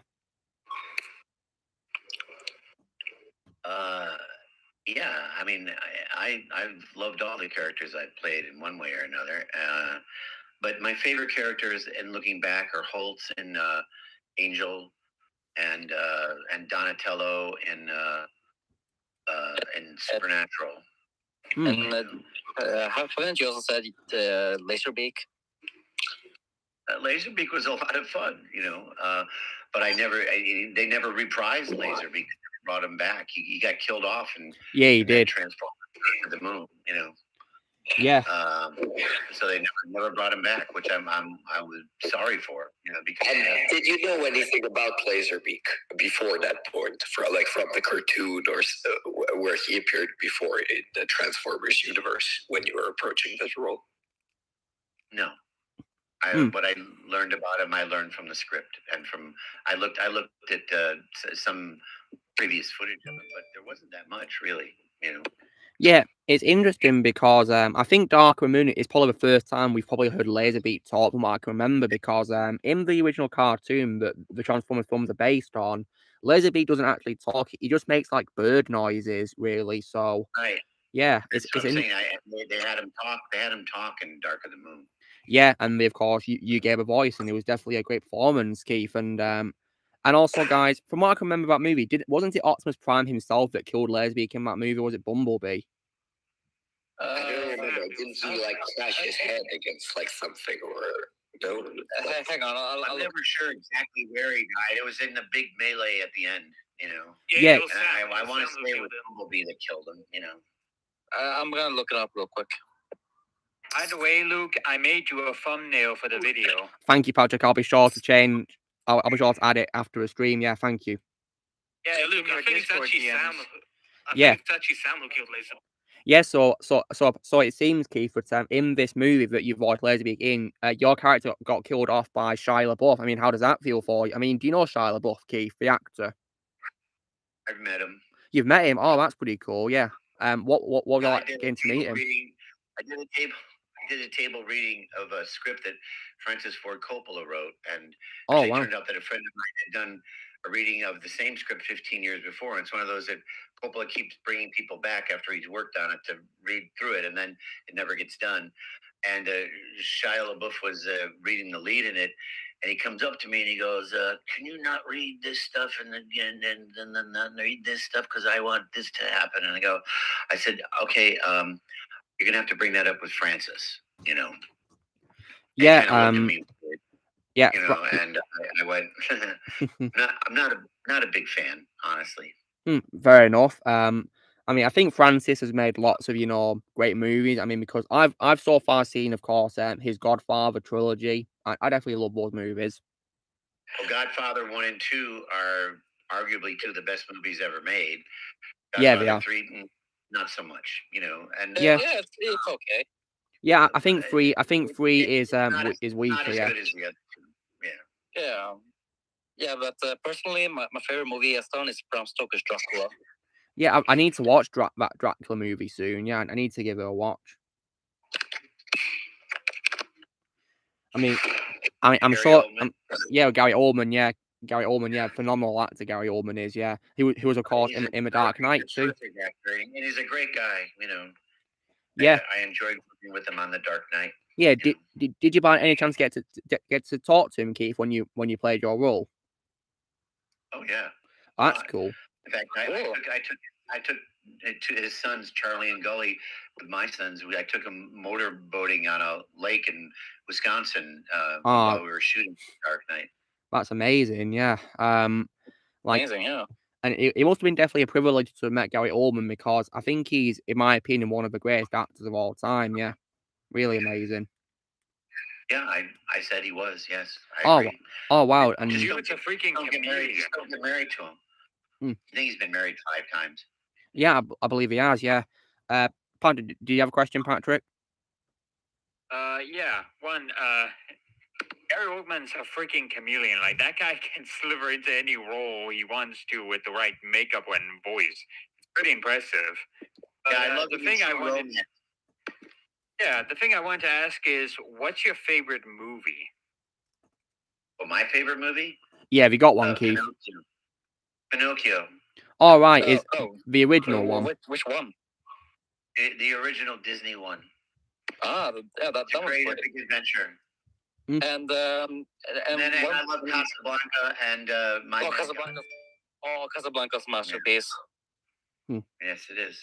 I've not seen Casablanca yet, guys. Not seen it yet. You'll love it.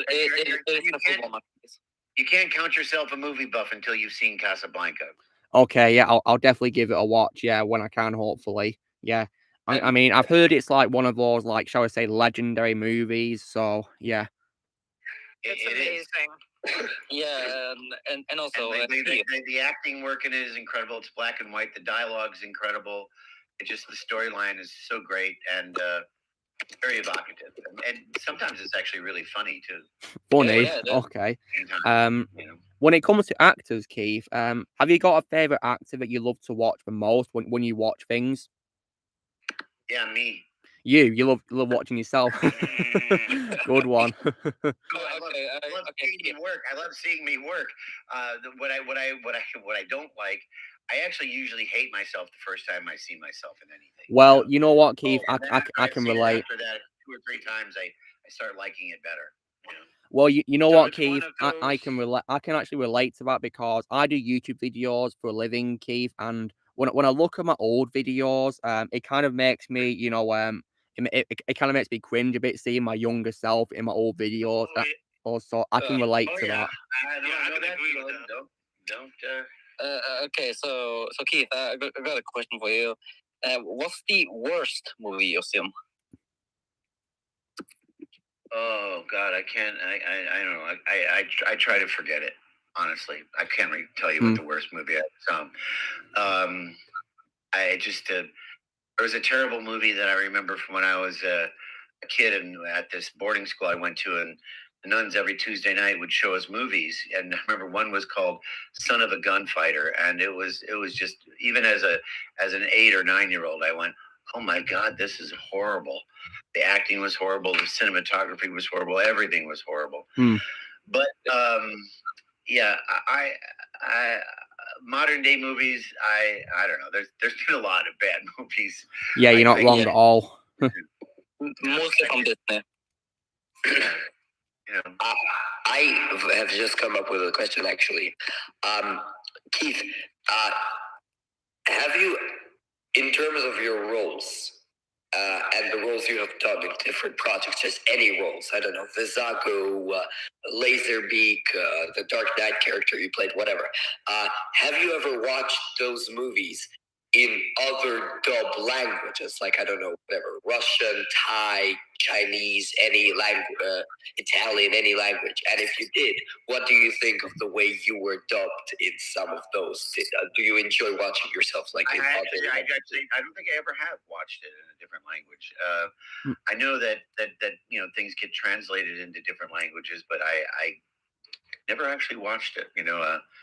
I remember when I was traveling in Italy in 1992, every busboy and waiter and bartender and every place that we went to eat knew who I was from Il Justiciero de Nueva York, which was the Equalizer, and it just was kind of funny to see that. And they knew who I was and they'd buy me drinks and give me free stuff. It was kind of fun.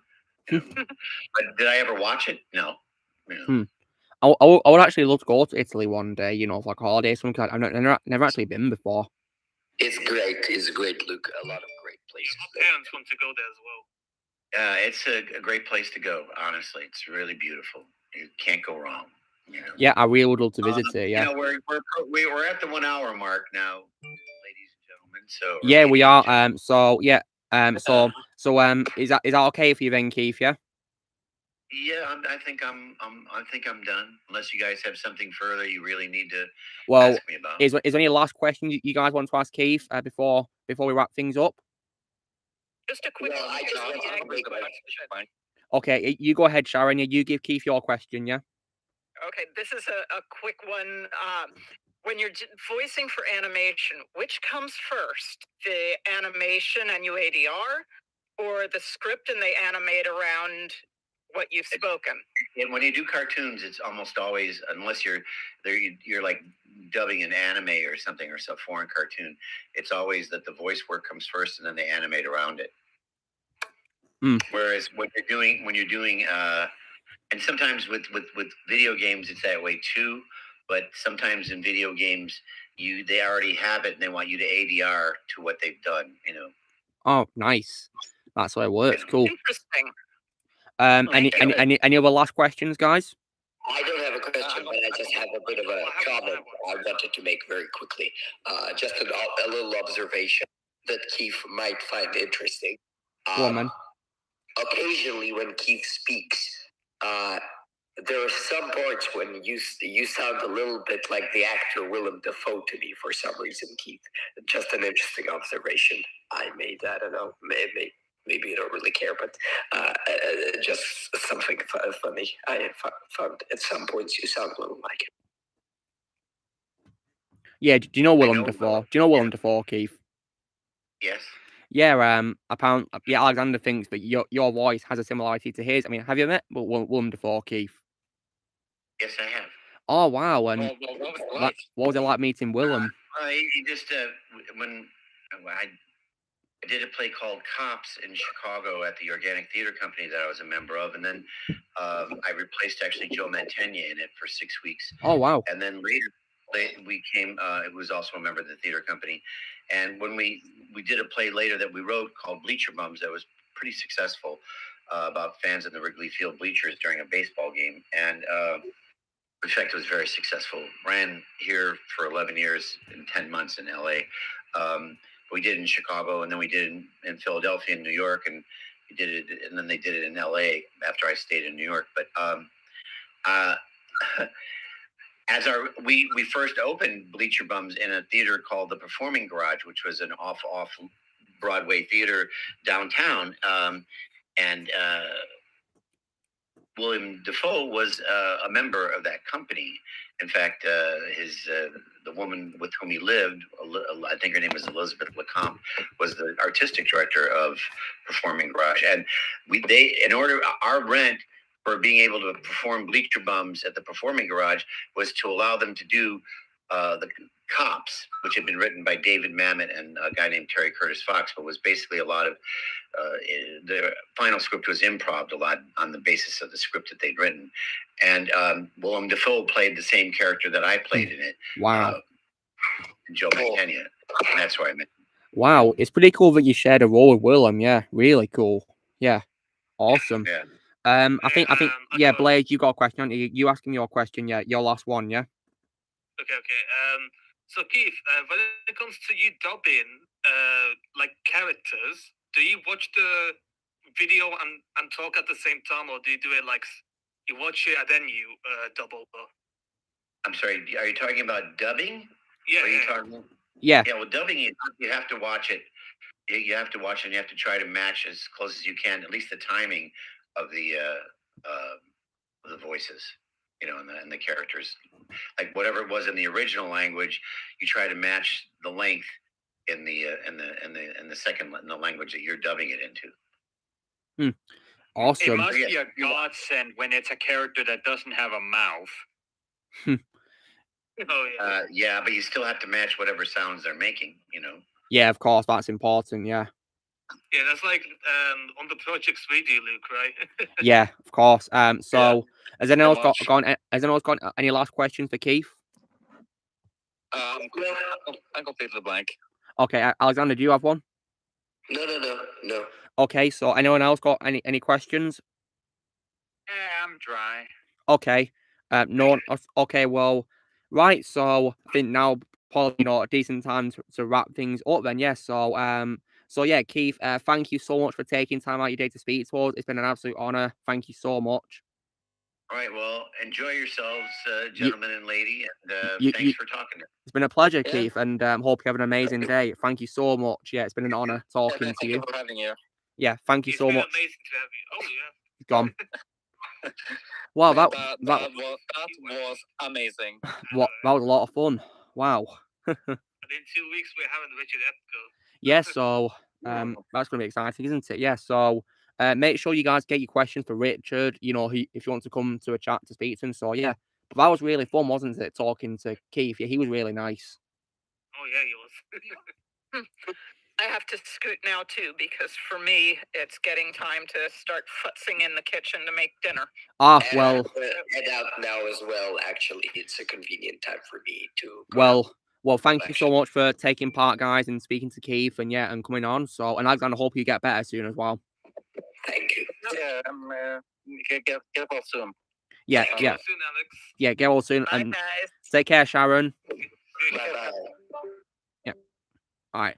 Oh, yeah, Wow. I just added. I'm gonna have to leave too because I'm still busy. So. Oh, that's fine. Yeah. Thanks for being here as well, Patrick. Thanks for being here. Yeah. See ya. Take care, Patrick. Take care. Ooh. I just added on Facebook. Yeah, I think those guys were here for an interview, weren't they? So yeah, I can understand if they want to go. Yeah, totally fine. Oh yeah. And Patrick said he was busy too, and Sharon's cooking as well. So yeah, Alexander's also not really very well, is he? So yeah. But that was really fun, wasn't it? Oh, yeah. Really fun. Yeah. Keith was definitely really nice, and also, guys, he also earned my respect when he said "screw the critics." Oh, yeah. Because what do they know? Seriously. I mean, yeah, these are the same one that still continues to praise the Woke Mermaid movie. Yeah, and of course, they criticized the Mario movie, but I love a Mario movie. It's the second most popular movie right now as well. Well, grossing wise, yeah. We're talking about that, yeah. Hopefully, it'll get to number 1 though. I really hope it does. And Mario is my favorite animated movie of the year. Yeah, it was definitely a really amazing ride. I don't understand why the critics, were giving it negativity, because I loved it. Yeah, because Chris Pratt and no woke elements in the movie. It's all a very fun roller coaster ride. I wouldn't be surprised if critics tend to give positive reviews to things which have woke in them. Yeah, like I just said, Little Mermaid. Yeah, because apparently, according to what I read on Wikipedia, it's had good reviews. So yeah.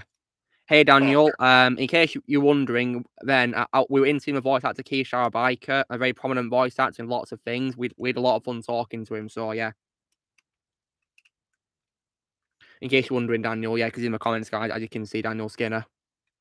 Oh, Daniel. Yeah, that's fine, Don. You talk in the chat wall, yeah, totally fine, yeah. How have you been, Don? Yeah, I'm not been able to read the comments because we're talking to Keith, so because yeah, whenever we have guests on, guys, I can't read the comments for a life with me, so yeah. So please forgive me on that. Let me check if Jim Cummings is online right now. Well, if he is, then he can take his time to respond to the invite. Yeah. I mean, he's seen the message, but he hasn't replied yet. Yeah. And also, guys, as well, it looks like I'll soon be getting my next platinum from Saints Row 4 soon as well. Oh. Yeah, and also, guys, there's literally a trophy you've got to do, which is like, a time-related trophy, because you've got to literally play the game for 40 hours combined to get a gold trophy. But I have a tactic of, doing it quickly, where basically I leave the game on idle for a few hours to consume time, but I only leave it on for about 4 hours because I don't want my PS4 to overheat, so there's that too, Oh yeah, so I'm not playing on game 2 games, Nick. Which ones are you getting, Blaze? Shadow of Mordor and Shadow of War. Yeah, true Lord of the Rings games right there. The way better than the Gollum game. See you, Joseph. Thanks for being here. Sorry. Shadow of War is 6 years old now. Yeah, it's hard to believe, really. I've not played it yet, though. It looks way better than Gollum. Yeah, like, honestly, guys, I think it's really appalling that old games are better than new games, as in general. Like, it's very appalling. Like, I don't understand why that is. Like, why aren't games getting better and better? It should be getting better. Yeah, it should do. That should be the whole point, Games should always improve. Ozzy, that new Zelda game that you're currently playing, is it your favourite Zelda game, or do you have a favourite older Zelda game? No. My favorite Zelda game is Ocarina of Time. And when did that come out? It was in the 90s. Let me do some research. Wow. And what console do you play it on? Nintendo 64. Wow, that's a very old console. I wish I had that. 1998 when it came out. And wow. Yes, I do have the game. That's I have awesome. it on 3DS, but also, believe it or not, I literally just woke up from taking a nap. Really, Ozzy? Wait, were you sleeping, Ozzy? Yeah, I actually fell asleep. Wait, during a chat with Keith? Yeah, I did. Oh wow. Have you had a busy day, Ozzy? I didn't get much sleep last night. Well, fair enough, and that's totally fine. I can understand that. Yeah, I think it's kind of funny, but yeah, here it is. Wow, look at that! Look at that old box style. I missed that. Oh man, wow. The cartridge, my 64 is not plugged in right now. I gotta turn off my Xbox because I forgot I was using that earlier. Oh, what were you playing, Ozzy? I was playing GTA 5. Yeah, and also, guys, you know, when it comes to Rockstar, they have also kind of lost my respect when they turned off the online servers for GTA 5 on, PS3 and Xbox 360. Yeah. You know, yeah, which is my...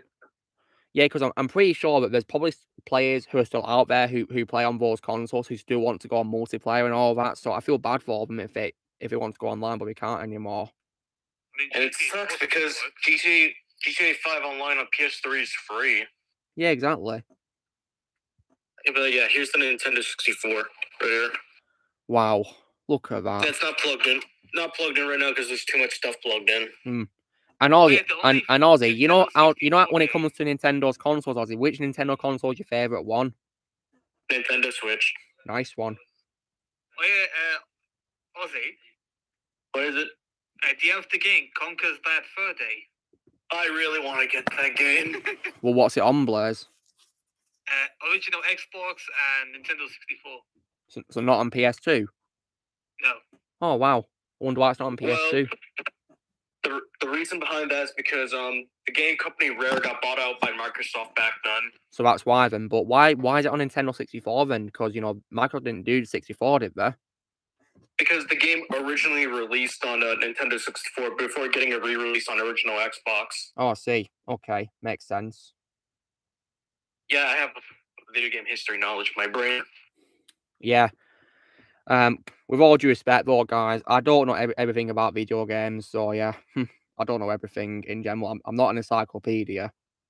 I'm not Wikipedia either. I mean, I can pretty much answer most of the Nintendo questions if anybody has any. Since I got a good chunk of it in my head. Yeah. So, Ozzy, would you say yourself that it's also appalling that that Zelda game that you play is better than anything else after it or whatever? Yeah, pretty much. Because there's a few things about Tears of the Kingdom that I kind of get annoyed by. Oh, really? That sucks. I mean, it's a good game and all, but there's minor difficulties I do have with the game, just like with Breath of the Wild that came out back in 2017. Yeah, I think wasn't Breath of the Wild like a launch game for a Switch when that first came out? Yep, and that was my very first Switch game I got back in 2017 on Christmas. Yeah, I think the first one that I got with Switch was LA Noire actually, but the port sucked on the Switch. I didn't have a clue what I was doing on it at all. So yeah, if I'm going to play LA Noire, guys, I might play it on other consoles. If it's on PS4, then yeah, great. I think it was a good thing that I waited till Christmas to get the Switch because back when it launched in March, it was very expensive, wasn't it? That and because there was problems that the Switch had back when it first launched. Really? Like, yeah. Did you know about the screen scratching when you dock the Switch? Oh yeah, when you put it in the thing, to store it. Yeah, I heard that apparently people were complaining about being scratched. Yeah, so yeah, ouch.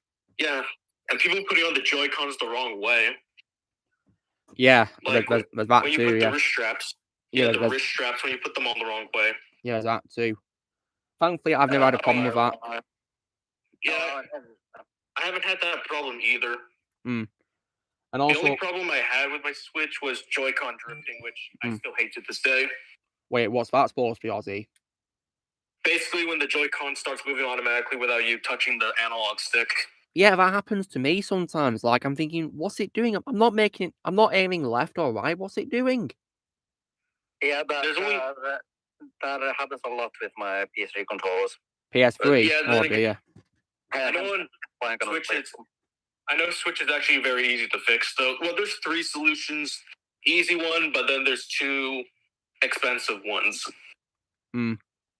And when it comes to Switch, guys, personally, I don't think Hogwarts Legacy is going to work on the Switch, if I'm to be completely honest. That I am not going to disagree with you on, because I am actually very concerned about that game being on the Switch. Like, I mean, because we've seen lots of glitches happen on other ports to a Switch, you know, like Mortal Kombat 11, for example. Yep, which I reinstalled on my Switch. Why'd you do that, Ozzy? I thought you didn't like playing it on the Switch. Well, I'll explain that, but I'll explain it in the after party, and you'll find out why. Okay, fair enough. But yeah, that's a big example. So yeah, look, after I played Ghost of Tsushima and Hogwarts Legacy, guess what game I'm gonna be playing next? Well, didn't you say you're gonna play Skyrim, Shadow, at one point? No, I've actually changed that to Horizon Zero Dawn now. Oh, nice. I mean, have you got the game, Shadow? Not yet, but I'm gonna play it for Vance. Yeah, dude, he's great in the game. It's one of his best performances of all time, in my opinion. In my opinion, he's the best part of the game.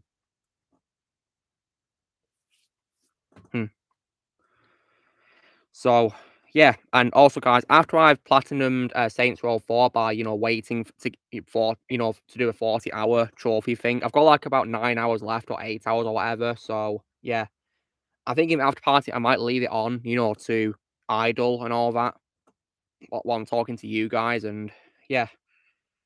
And also as well, after I've platinumed it, I'll then be playing Sleeping Dogs, a replay, if you will. Oh, nice. Because I've already played on Xbox 360 and Xbox One, so yeah, now time to play on PS4. Oh yeah, speaking of Hogwarts Legacy. Yeah, what about it, Ozzy? Since you know that it's going to be ported to the Switch later this year, I meant not this month, I'll play the Switch version so you guys don't have to. Well, all I can say is good luck, Ozzy. Yeah, I mean, it won't be too much of a big deal since I already have the game on PS4, but I'll still do it for your benefits. I mean, you won't get that exclusive mission on PS4 that Sharon mentioned, more sadly. Well, then again, I always had the PS4 version, so I'm covered. Yeah. So, when it comes to getting versions of games for console, guys, I tend to only get it for one console alone, really, no others, really, to be honest. Yeah, me too. Yeah. And nowadays, my PS4 is my main, like, flagship console, if you will, my main console. So, see, I tend to go for that, really, to be honest. So, I was definitely really happy to have got those two figures of, you know, Batman and Joker from The Dark Knight today. I didn't expect them, like, because when I went into Fit and Planet today, guys, I wanted to look for a figure of Master Chief from Halo, but unfortunately, I couldn't find that because they don't do Halo figures at that store, sadly. But when I saw those two figures, I had a really big happy gasp on my face, you know, like, like that. Yeah, I've seen those figures in my store before a few times. And do you want to get them, Ozzy? I couldn't get them. Oh, is it? I mean, is it because you couldn't afford them or something? That, and I'm trying to save money. Fair enough. I mean, you'll know the way I'm able to get things is because I've been given gifts because, I graduated high school not that long ago. Yeah, of course. So that's how I was able to get, like, the Nightmare on Elm Street and Friday the 13th box set collection on DVD. Yeah. So, yeah, day's been good, thank you. I went to Manchester to do some shopping and I got some pretty cool stuff. And we just into the voice actor Keith our bike result, which was really amazing. And he was very nice. Yeah, really nice and had lots of class as well, I might add, in this interview. Lots of class. Is it just me, or did I mistake him for Mark Hamill a little bit for his voice? Well, I can see what you mean, Ozzy, yeah. I mean, he's actually, a year younger than Mark Hamill because he won in 1952 while Mark was 1951, so yeah. Yeah, at first I thought that was Mark Hamill. I mean, I would love to interview Mark Hamill one day. I mean, he knows who I am thanks to TikTok, of course, which is pretty awesome.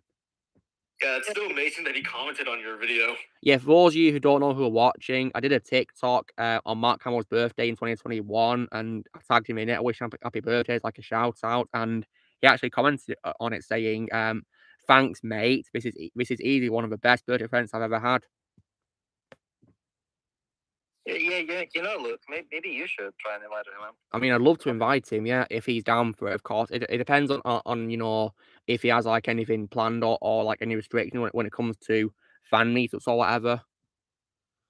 But I'd be honoured to interview Mark Hamill. Like, he's one of my idols, guys. and having Luke Skywalker on himself on these streams. The guy who I of course love for, playing one of my heroes, Luke Skywalker, and of course being the voice of my favorite Batman villain of all time as well. Oh, we can ask him a lot about Kevin. Of course we can, yeah, because they were best friends after all, and yeah. And also because Mark Hamill, has said he doesn't want to play Joker anymore because Kevin Conroy sadly passed away. I think it helped to cement him being, in my opinion, the greatest Joker of all time ever in anything Joker stuff, to be honest. So yeah, no one in my opinion can voice Joker better than Mark Hamill as far as I'm concerned. No one. So yeah, and we can also into ask about other things he's done too, as well as Luke and Joker, of course, because he's done lots of voice acting. So yeah, but yeah, we can look forward to Richard Epker next week for. So I can ask him, of course, about Raiden from Mortal Kombat, and of course, and of course the Joker as well, because he voices Joker. And I know Blaze will also be wanting to talk to him as well about Akuma from Street Fighter as well. So that's pretty cool. So yeah, well, we've got like an hour after stream. Goodness me. Wow. And speaking of what I've been up to as well this week, guy, how I mentioned Halo earlier? Well, I watched the rest of the show this week, and I have to very sadly confirm that when it comes to shows I've watched in the entire season so far in my life, this would have to be the worst one in my opinion so far. Yep, I know exactly what you mean. Yep, I read all your rant comments in the chats. And what did you think about them, Ozzy? Well, I'm just gonna take your word and just skip it. I mean, what did you think of what I said, when it comes to my last comment about it, where I was angry? Wait, what? What did you think of my last comments I did about it when I was angry with the angry emojis? I thought it was funny. And did it make you glad he didn't see it for sure? Yes. Yep, and I think what really killed my interest was Master Chief being unmasked. Yeah, because when that happens in the games, it's all to Master Chief. So. And what killed my interest was that Master Chief wasn't even going to be the main character. Yeah, it's true. I can confirm that. Yeah, he's not a main character at all. He's literally he's just a side character in his own show, and it's unacceptable. Which is just a mere Karen no one cares about. That's the actual main character. Yeah, Quan. When I mentioned the unmasking part, that's literally what made me bring up Judge Dredd. Well, Ozzy, in my opinion, the second episode was literally Judge Dredd 995 all over again, because he spends all episode pretty much without a mask on. That's not Master Chief. Yeah, it's not him at all, and no offense to Pablo Schreiber if he actually plays him, but in my opinion, he doesn't embody Chief at all. In my opinion, no one other than Steve Downes, in my opinion, can play Master Chief better, if I'm to be honest. And how did you react to what they did to him in the last episode? Well, you can guess by my comment, Shadow, but I was very angry. Yeah, that they massacred him beyond all belief. Oh, guys, it looks like we got someone wanting to go and say hello. Oh. Ooh, and that is Lily. Lily, yay. I know that she's loved by everyone here. Lily, what are you doing, sweetie? Lily. I know that she's a lot of people's favourite cat in this community, so that's pretty cool, isn't it? Hey, Lily. Lily, what are you doing, sweetie? Wow, she's a fighter, isn't she? Goodness me. Aw, she's lovely though, nonetheless. Yeah. Aw, Lily. Adorable. She's been in my bed nearly all day, guys, too, yeah. It's alright, Phil. It's alright. Aw, she's so cute, isn't she? Oh, adorable. See ya. And away she goes. Thanks up. Yeah, Lily's really cute, isn't she? Really cute.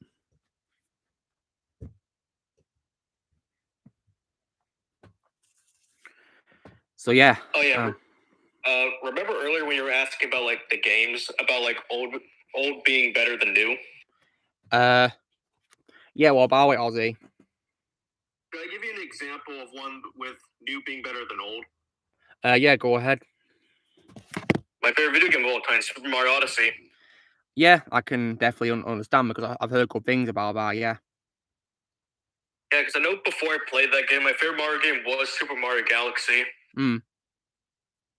Yeah, which was choice, 2007. Yeah. Mm-hmm. Yeah. Is that game on Nintendo Switch backwards compatible, Ozzy? Well, if you're able to find the 3D All-Star Collection, though. Okay, is it on there, I take it? Yeah, if you're able to find it, though, because I think it's kind of hard to find it nowadays. Okay. Yeah. And when it comes to Vita, PS Vita as well, guys, I'm currently as well just playing Killzone Mercenary on that nowadays, really, to be honest. I've kind of run out of games to play on my Vita now, to be honest. Yeah, nowadays I don't play my Vita as often now. I just play Mortal Kombat 9 when I feel like it on there. Yeah, I might do that in the future as well. There's some trophies on there that I've not got yet on it. Yeah, or just, replay some games on there. Yeah, I suppose.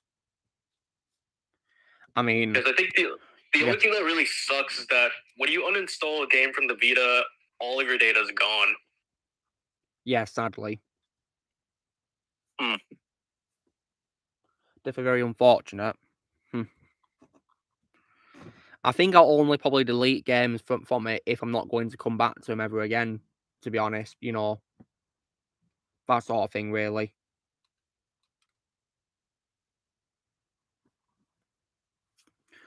I gotta say, guys, for PSP video game, I think Killzone Mercenary holds up really well. Its graphics are really impressive for a portable game. Very impressive. Really? Yeah. I mean, like, just look at that. That's beautiful, isn't it? It looks like literal, very realistic. That literally looked like it was on a console. I know, right? An Xbox or a PlayStation. Wow. Yeah. I think Killzone as a whole is a very underrated franchise, and it's exclusive to PlayStation as well, guys. So yeah, it's like a first-person shooter. So, and you can literally say it's like the PS4 Halo, if you will. In that case, I'll download the game when I can. Yeah, Mercenaries on PS Vita only, Aussie, and Killzone Shadowfall, I'd recommend it's on PS4. So yeah. Yeah, because I think right now the game I plan to uninstall for my Vita is Black Ops Declassified. Yeah, I'm personally not much a fan of that game, to be honest. Yeah, because I just don't like how there's no checkpoints in the main story. Yeah, if you die, you restart, to be honest, and I just don't like that, really. There is like a grinding trophy in Killzone Mercenary, or you got to get like about 1,000 headshots or something, so there's that to do as well. And I think another thing I don't really like is I would say multiplayer, but specifically I mean if you want to in Call of Duty you can just play with bots or you can play zombies. Well, for some reason this one they removed it. It's online only. Yeah, how unfortunate. Which literally beats the purpose of the Vita because you literally are supposed to take it everywhere you go. Yeah, and there's not going to be internet everywhere you go, is there? Yeah, like if I'm on a plane. Yeah. Like, in my opinion, they should when it comes to, collecting trophies for a game on the Vita, they should probably keep the online stuff in like a separate category that doesn't count towards a platinum, basically. Yeah. Which is why Sucker Punch have my respect when it comes to arranging the trophies for Ghost of Tsushima, because they have like an online part of Ghost of Tsushima and you get trophies for doing that, but thankfully it's a separate category which doesn't count towards the platinum for that game, which is good. So yeah, that's one reason why I was able to get an easy platinum on it. Took time, but of course.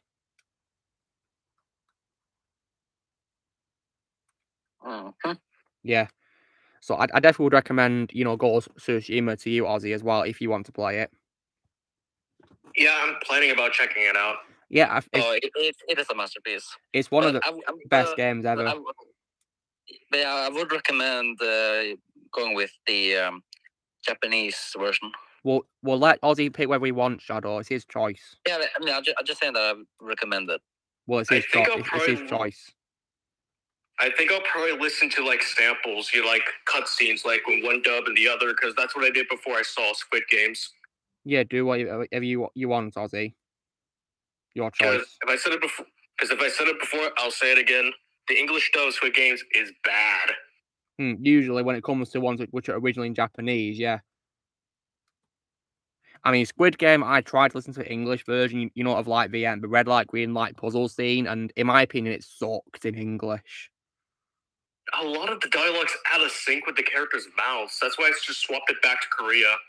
Yeah, I watched it in its original Korean language, and it was fantastic, in my opinion, the show. Can't wait for its second season.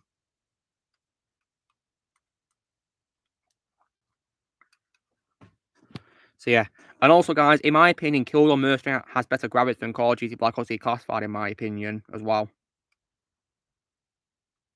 Yeah, the Classified's graphics haven't aged well, if you ask me. Yeah, they haven't aged well, you're right. They're not that good. And I think all the AI animation is also not that good, in my opinion, either, to be honest. I think it's just kind of slow on the game. It is slow, like their mouths move slow. Yeah. Especially the animation on the eyes, it's creepy. Yeah, it is very creepy. It's like they're staring into your soul. The good news is, Ozzy, on Killzone, the enemies you fight have like helmets on with like red lights for eyes, basically red laser eyes. Well, I would take those eyes over whatever the Classified's eyes were. It makes them a bit more like compelling villains to fight, really, in this, shooter game. Really, it's a lot of fun. I have no idea how many headshots I've got in this game. Really, I'm trying to like grind for that trophy, but yeah, it's quite difficult to do. So yeah. I mean, I know the one game on my Vita I really want to replay is Marvel vs. Capcom 3. Yeah, isn't that on PS4 as well, Ozzy? I think it was PS3 and Xbox 360 at the time. Yeah, because I'm pretty sure I saw it on store once, for PS3 or something, or PS4. Sorry, I think I might have it somewhere actually, because I'm getting one. Let me search it up. I think what one we're doing is Infinite, isn't it? Which we're redubbing currently. Yeah, that I just realized I still need to record my lines for. What, for Redub 9, is it? Yeah, the one we all come back in. Well, obviously, of course, you've had a tough time, haven't you, Ozzy, recently? So I can understand if you've not done it yet. Yeah, hopefully next week, if I'm not busy, I could try. Yeah, and we don't do deadlines, so take all the time you need. I finished mine. Nice one. Well done, Shadow. It's not a minute. I think I have like 3 lines. Well, yeah, take your time. No rush. Okay, I'm looking at Marvel vs. Capcom 3, and it was released on PS4, PS3, PS Vita, Xbox One, 360, and Microsoft Windows PC, basically. I see. And did he get onto PS4, Ozzy? Well, since now I'm just discovering it's on PS4, I might as well look for it on PS4. Well, I think that might be one I got. Cause I think I got it, on the end of last year. So yeah. So yeah, I can't believe a show that is based on one of my favorite game franchises is now the worst show I've ever seen. Can you believe that? That is not good at all. Oh wow. I mean, I'm very certain, guys, but there are worse shows out there that I've not seen. But yeah. So wait, Halo was worse than The Boys? Well, it massacres characters I love, Shadow, because The Boys doesn't really a character I care about that much, to be honest. Damn. I mean, I already know what the worst show you've seen is, Shadow, already. Yeah, no, and I know your worst show. Yep. What? Is it Velma, Ozzy? Yep, I hate that show. Yeah, it sounds like you wasted your time watching it, didn't you? Yep, and all I'm going to say is, I regret it. Yeah, I can say the same thing about Rings of Wokeness. Because when I look back at that rant video I did, I'm just like, it was not worth it. Yeah. Because also, Adams and Tyrone Madness already covered it, so I really should have just stuck with what they said. Yeah, and didn't Tyrone also say that he doesn't want to watch any more either, guys? Yeah, he said the same thing. Yeah, just yeah, that's what Az and Critical Drinker said as well. Yeah, Will Jordan is such a legend. Yeah, Ozzy, you ever watched Critical Drinker? Yeah, I've seen some. Yeah, I've seen some of his videos, especially the clip you showed me is the one where he basically told people to F off if they were trying to get him to watch more of Velma, I think. Yeah, the rest of first season, yeah. I mean, that's my response. I mean, oh, Blaze left us. Oh, whoops. Oh, he's back. Must have been a connection issue or something. No, I opened Vegas again. Okay. Blaze, we were just talking about the worst shows we've ever seen so far. Have you got a worst show you've ever seen, Blaze? Velma. But Blaze, you not even watched it, have you? Only like 5 minutes. Really? And was that enough to make you consider the worst show you've ever seen? Oh yeah. Wow, 5 minutes and it's already bad. Goodness me. Well, then again, my cousin, on the other hand, only lasted a few seconds. Wait, what lasted a few seconds? Sorry, Ozzy. My cousin. Wait, how many seconds did he last exactly before turning Velma off? She lasted, I think, about. Oh, sorry. 5 to 10 seconds. And was this because of the opening where they attacked fans? Yep. Oh my god! Well, you know your cousins earn more respect for that. Yeah, because she literally went like, "F this crap, I'm done." That's literally me when I quit watching The Boys series 3 because that disgusting scene that I dare not speak of. Yeah, I do. That scene is so disgusting. Yeah, and I don't want to watch any more of The Boys ever. Yeah, that was a pleasure, Badal. I hope you enjoyed the interview. Oh yeah, that certain scenes remind me of what I saw this week, which was Ted 2. Oh, yeah, what'd you think of it? I thought it was good. It's not as good as the first one, but yeah, I do prefer the first one. Yeah, the first one's better. Yeah, I do have a few issues with the second one, though, but it's still a fun film, though. But I think I should get this out of the way. I can imagine you laughed out loud at the computer scene. Oh yeah, I did. Yeah, that's like the funniest scene. But I think my favorite scene of the movie is Liam Neeson's cameo. Yeah, and that was awesome. When you see that cameo, Ozzy, does it remind you of Liam Neeson's character on Taken? I mean, even though I haven't seen the movie, but I've seen the character. Yeah, it does. Yeah, he's wearing a similar jacket too. Yeah. And I guess Qui-Gon Jinn, if he shaved his beard and he got a haircut. Yeah, in my opinion, Liam Neeson is fantastic for his age, isn't he? 71, fantastic. 71 is still got it. Born in the same year as Keith. Cool. Only, of course, Keith's birthday later in the year, isn't it? See, when is it his birthday? So, yeah. I mean... But then again, yesterday wasn't even the latest night I stayed up on. It was Thursday night because I was making that incredibly long video that got posted to Rumble yesterday. Oh yeah, about your first acts, of course, yeah. Yep, I had to post it to Rumble, unfortunately. Hard to believe he's 60, isn't he? Because he looks fantastic for his age. Yeah. And I really can't wait to see him in of course, his upcoming film, John DuBarry. Oh, I am watching that for sure. Yeah, me too. It's going to drop onto Netflix, so I'm definitely going to give it a watch as part of my support for Johnny. When is coming out? I think it's going to come out either later this year or like early next year. I think. I mean, it came out at the Cannes Film Festival, so yeah. Badal, Shadow, and Ozzy just answered your question. They lovely Neeson's cameo, didn't you guys? It was awesome. Yeah, we did. I've never actually tried that cereal that he was buying, Tricks. I've never tried that before. Oh, I have. Is it nice, Ozzy? Yeah, it's like a fruity cereal, if you want to put it like that. Fruity? Nice. I mean, I could do... Yeah, wait, what cereal? Tricks, Blaze. Tricks. It's like an American cereal brand, yeah. I've never tried it before. I never heard of that, actually. It's American, Blaze, so yeah, you probably haven't, have you? But yeah. I mean, I was hoping to try it when I was in New York last year, but I couldn't find it, sadly. I mean, do you know the cereal Cocoa Puffs? Cocoa Pops, yeah, I love Cocoa Pops. Yeah, I heard Kellogg's. By Kellogg's, yeah, I love Cocoa Pops. Yeah, that's pretty much what Tricks are, minus the chocolatey flavor. But we're fruity. Nice. Yeah, pretty much. And And also, guys, when it comes to Ted 2, did you guys by any chance die of laughter when Ted got that guitar thrown on him when he was in that barn? Oh yeah, I remember. Oh my god, I did. Like when that happened, Yeah. I just roared with laughter because it came out of nowhere. Especially when they were in the field and the Jurassic Park theme played. Yeah, that was just funny. Oh. Hey Luke, you know in part 6 of the God of War. What you play through, Blaze? Yeah, I made a reference to Jason Takes a Boat to Vancouver. Really? How did you do that? Boy. Oh. Wait, Blaze, was it where you made fun of it? Yeah. And what did you do exactly? I just said me and Trace are going on a boat to Vancouver to kill Jason. Okay.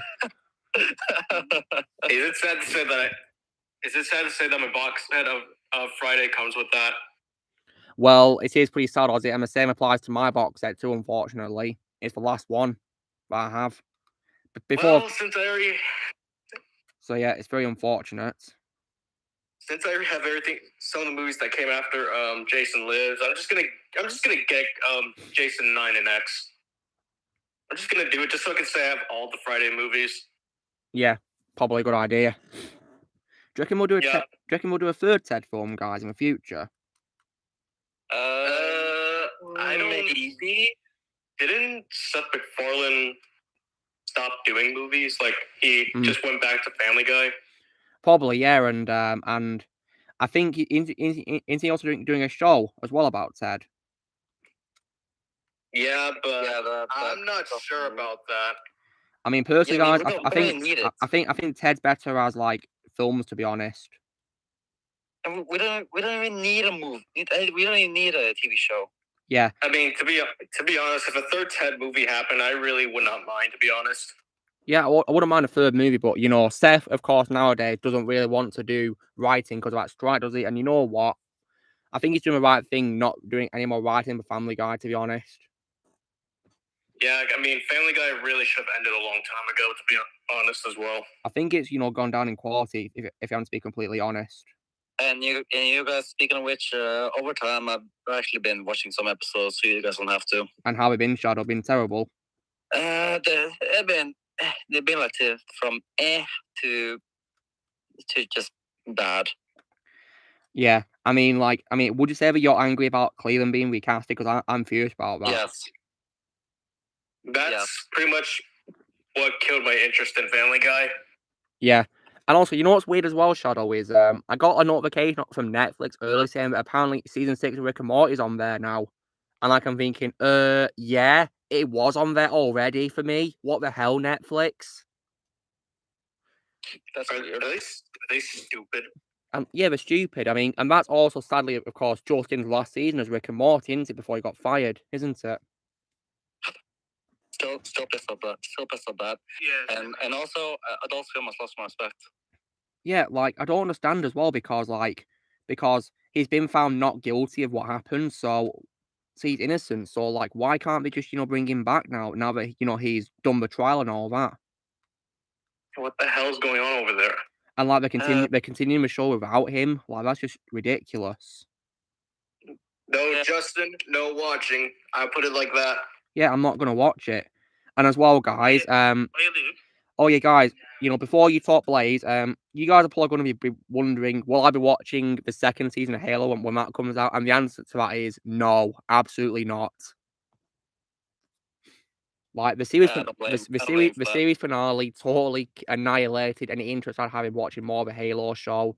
I mean, because guys, if you want to know what happened, they literally turned Chief into like a non-speaking, lifeless zombie character, basically controlled by Cortana. What? I heard about that, and I was pissed off. Yeah, and I know that many Karens are going to be like, "Oh, Lucamus, well, that's like what he's like in the games," and I'm like, no. In the games, Chief actually talks, and he's a personality. He's not a zombie. My question to the Karens is: have you actually played the games? They probably haven't. Because if Karens are going to complain about the Mario movie, well, guess what? I can debunk it immediately. Yeah, exactly. You can do that, Ozzy, and I can debunk all this, rubbish about Master Chief because in the games he talks voiced by Steve Downes, and because of Steve Downes, Master Chief is one of my favorite video game characters of all time. And plus, also not only to mention, I watched the Mario movie again this week. What, the animated one or the live action one? Animated. Huh, Never going back to live action. Probably for the best. Yeah, because I was supposed to watch Evil Dead Rise this week, but yeah, you said. the projector in my theaters stopped working. Yeah, that's happened. Yeah, I mean, it's not the first time that's happened, because back in 2013, it happened to me when I was trying to watch Planes. What that Disney Toon movie? Yep. Yeah, the one that was garbage. I've still not seen those two films yet, guys. It's not worth it. Please stop. I mean, yeah. If you want to hear Shadow and I, we recommend that you just don't watch it. Well, I just heard Shadow saying that he thinks the first one is garbage. Yeah, if you ask about, it's even worse. The sequel's worse. Oh damn. Yeah, I mean, for me, I think it's slightly tolerable than the first one, but not by a lot. Because the reason why I say that is because the sequel doesn't rehash cars. I suppose, yeah. But again, that's not saying much. I mean, I might. Because it was still trash. I mean, if I was going to watch, the first film, guys, I'd only probably watch it in support of Val Kilmer, to be honest. But also, I think Roger Craig Smith voices a majority of the characters in the first one. Really? Yeah, I think he voiced the main villain. And along with other side characters, because for what I remember of the first Planes movie, it gets dark randomly. Randomly? Damn. I mean, I don't know if Shadow remembers or not, but if he does, then he knows what scene I'm talking about. I've been trying to erase those films from my memory also. Oh, in that case, I still haven't erased them yet. I mean, so what do you think of the title for the next video? I've not seen it yet, but it's because I'm playing Killzone. Oh, I sent it to you on Discord and. So Ozzy, if I was to ask you about any redeeming qualities of this movie, would you say Val Kilmer was one of them? Yes. Yeah, because I believe that this film was one of his last roles he did before he got his cancer. So yeah. And I'd also say on John Retzenberg as well. Oh, that's cool. So even though it's not a Pixar film, he's a cameo, does he? Or like a role at least? Yeah, he still has a role in the movie. Nice. Even though it's not by Pixar. But I mentioned earlier that I thought that MK1's gameplay from a trailer looks a bit too similar to MK11, just with more focus on the air combat, to be honest. I think MKX still has, in my opinion, the best gameplay in the franchise, because it looks most realistic and best paced, in my opinion. It does. That's another example of an old game which I think is better than new games, to be honest, as well. Because if you were to ask me what's the best thing about MK11, Rambo. Yeah, I'd say the DLC is my favorite thing about it. Yeah, the DLC. Yeah, Rambo, Terminator, and RoboCop. And when it comes to a story mode of the game, the main characters, I still, like, of course, people like, Sub-Zero and Raiden and Johnny Cage still. I'm personally not much of a fan of the recast, though, to be honest. I think they're a bit underwhelming, in my opinion. Yeah, I'm not really a fan of Scorpion's voice in MK11. Yeah, in my opinion, guys, no one can do the voice of Scorpion better than Patrick Seitz. In my opinion, he is Scorpion. Yep. Always will be. Yeah, he made Scorpion one of my favorite video game characters of all time as well. Question for you, Ozzy, from Adore asking your favorite chapter in Mortal Kombat X. I mean, I don't know if you finished that game or not, have you, Ozzy? I have not finished it, so I can't answer that yet. Yeah. I mean, I definitely love Scorpion's chapter because you know what happens. I'm not going to spoil it, though. But it's very but it is very satisfying, though, how it ends. So you'll be in for treats, Ozzy. Yeah. Oh, however, though, with MKX, I kind of wish Shang Tsung was in the game. Well, obviously, he can't be, due to circumstances of previous games. So yeah, it makes sense really why he's not in it. Well, I haven't finished the story of MK9 yet, so that's another thing. So I don't fully know everything. Yeah, you'll know why then. It'll make sense for you. Yeah, because I know Shang Tsung. Well, he's obviously in MK11 because I want to try to recreate the fights from the movie. Yeah, do because they have like those skins, don't they? Yeah, because I already did Johnny Cage and Goro along with Sonya Blade and Kano. So I basically beat myself up. Yeah, because you've lost Kano. And did you notice that when it comes to Johnny Cage in MKX, he makes a reference to the movie Ozzy when he interacts with Goro? I somewhat noticed it. Yeah, because he asks Goro, "Don't you want always some sunglasses?" Yep. Yeah, he broke them in the movie. Yeah, he did. Yeah. And the movie also. I laughed at that infamous nut shot scene that Johnny does to Kano. Yeah, and of course, I love Johnny's line about those were $500 sunglasses. I mean, I'd probably say the same thing if my glasses were £500, guys, and they got broken. I have experience with broken glasses. Yeah, because I know one time when I was in middle school, for some reason, someone from a different class popped my lenses out. Oh dear. I'm just like, what? Really? About all they got Vic Childbacker's Kenshi. Nice. That's great. If I'm very happy we got Vic Childbacker's Kenshi because he's my favorite Kenshi. Ozzy, have you played as Kenshi yet in MKX? I don't think so. Because he's actually one of my favorite Mortal Kombat characters of all time. I want to see what this character looks like because I don't think I remember. He's the one who's blind, Ozzy. He's blind. Oh, Vic Chow voices.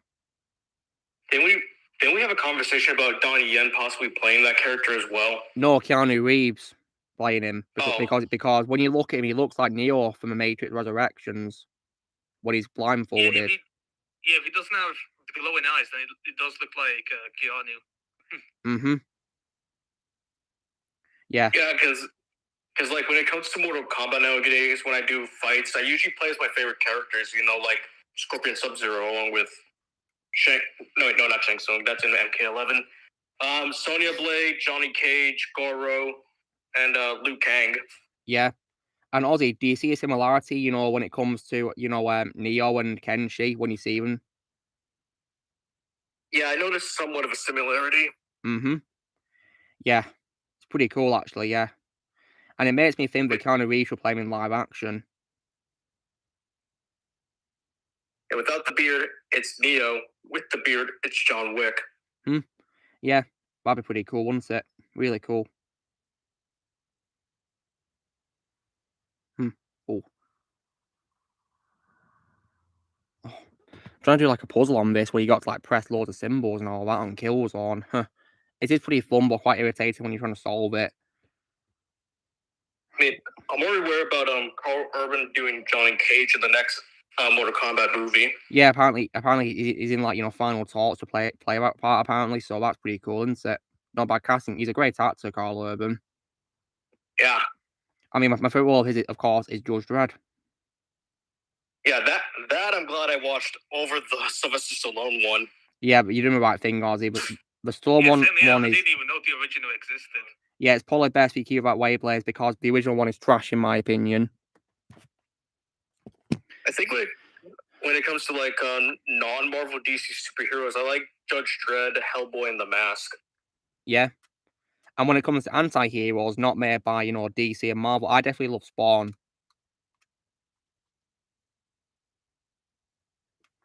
Yeah, always will be my favourite role of Keith David. Oh yeah, Luke, so what do you think of the revealed Venom photo? Looks really cool, Blaze. Oh yeah. And plus, Tony Todd is going to play him. Yeah, Tony Todd, great voice actor. I think he's going to nail Venom. I think he will. I think he's definitely perfect casting because his deep voice, of course.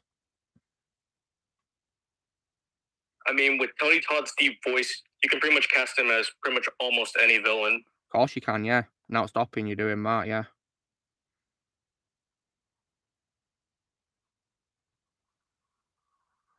Imagine Tony Todd as Kratos. Maybe. Maybe. But, like I said, guys, no one, in my opinion, can play Kratos better than TC Carson, to be honest. Yeah. Yeah, the only actor I would like to have portray Kratos in live action would be Dave Bautista. Yeah, I think he'd be perfect for the role when I see his appearance and all that. And of course, now that he wants to go with more dramatic roles. Yeah, I think he should. Yeah, to be honest.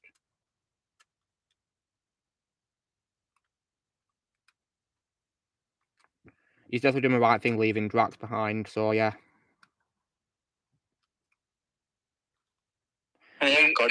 Yeah, Guardians 3 was a good send-off for him. I don't want to talk about Guardians 3. That's fine. Yeah. I'm not talking anymore about the MCU. It's dead to me. So yeah, because I just have a feeling that if Dave stayed with Marvel, they probably would have ruined him. Indeed. That's why he's part for the best. He doesn't ever do the role again. Yeah, I think like any actor that leaves Marvel, I think they're just making the right choice. Unless if it's like Spider-Verse. Or just anything non-MCU is what I meant. I suppose, yeah. I mean, when it comes to Marvel, guys, I only tend to watch things which aren't MCU nowadays, really. Yeah, that's why I'm sticking with Spider-Verse, and I really want Beyond the Spider-Verse already. Me too. Can't wait for it to come out, this upcoming March. Okay, please give us the movie right now. Can't wait for it. I'm sure it will be a lot of fun. Yeah, I really hope September I can get PS5, and then October I can get Spider-Man 2. Well, good luck, Blaze. Hope you get it. Yeah, I mean, PS5s are finally coming back to shelves, but the price is still expensive. Like, over here, $500. Yeah, here they had a price cut. They're like 12,000 crowns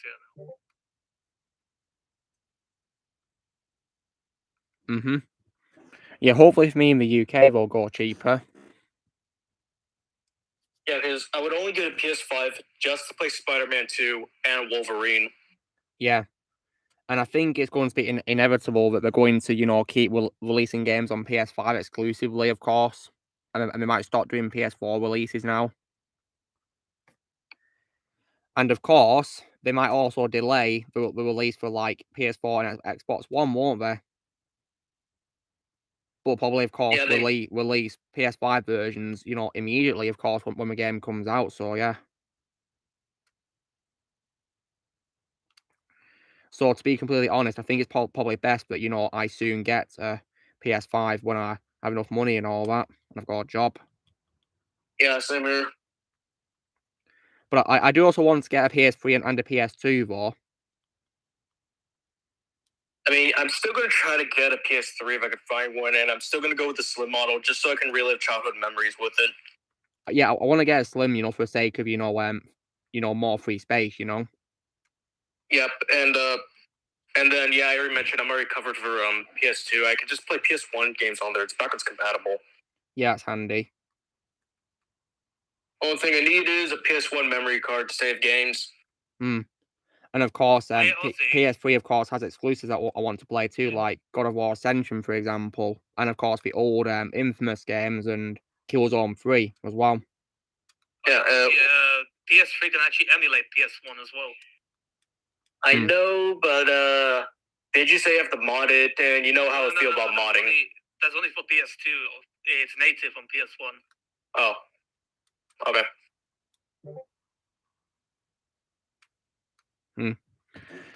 When it comes to, PS2, guys, I'm probably just going to get, that, because as you guys know, I refuse to mod. Yeah, I don't want to mod because I don't want to risk breaking anything. Yeah, I don't want to do that. Because you never know what if something goes wrong with it. There's no going back. Yeah, exactly. Yeah, plus I already mentioned it. It happened to one of my friends already. Oh, damn. What we're trying to mod? He was trying to mod his Wii U because he wants to play the Smash Brothers mod called Smash Brothers Project M, which is on the game Smash Brothers Brawl. And he tried getting it to work on his Wii U, but now his Wii U just doesn't read game discs anymore. Oh, no. Well, yeah, that's bad, but I'm definitely not going to mod now if things like that can happen. Yeah, that just makes me glad that I did not mod my Wii or my Wii U. that basically means then that his console is broken, isn't it? Can't play games anymore. Yeah, and plus now that the Wii U shop is closed, he can't install any more games. He just have to buy them, wouldn't he? You know, from stores and all that. But of course, they wouldn't read anymore, would they? Yep, he would have to go out and just buy a new Wii U if he really wants to play the Wii U again. Yeah, I mean, I'd suggest that he just waits, you know, until he can afford a Switch, I guess, really, because he can play Wii U games on that, can't he? Yeah, I'm not sure if he has a Switch or not to this day.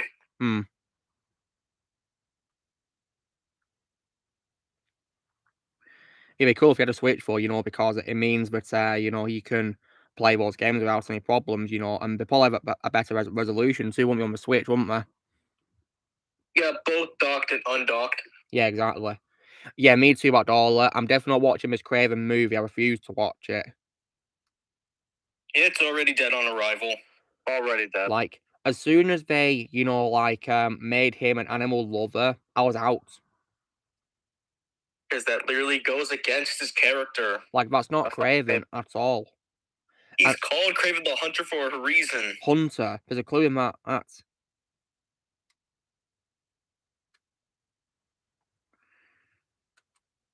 Right. Oh, I need to get out of here. There's like a time limit.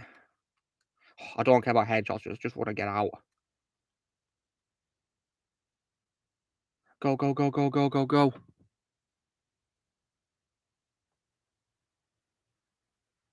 There we go. These graphics really do hold up the kills on Mercenary. Really well. That Joe was pretty funny. Words about Dollar. Yeah. Pretty cool.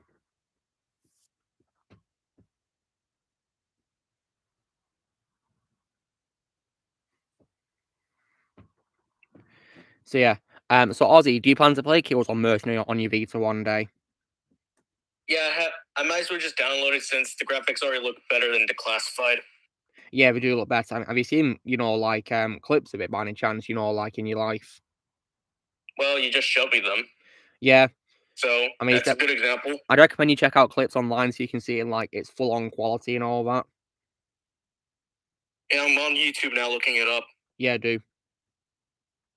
I mean, some, you know, fans of it reckon it's apparently the best PS Vita game, apparently. I mean, I can see why, because it's you know, it's a great game, really great game. Yeah, I'm watching someone's video on it, and I kind of just feel like downloading it already. Yeah, do. It's definitely worth playing, of course, yeah.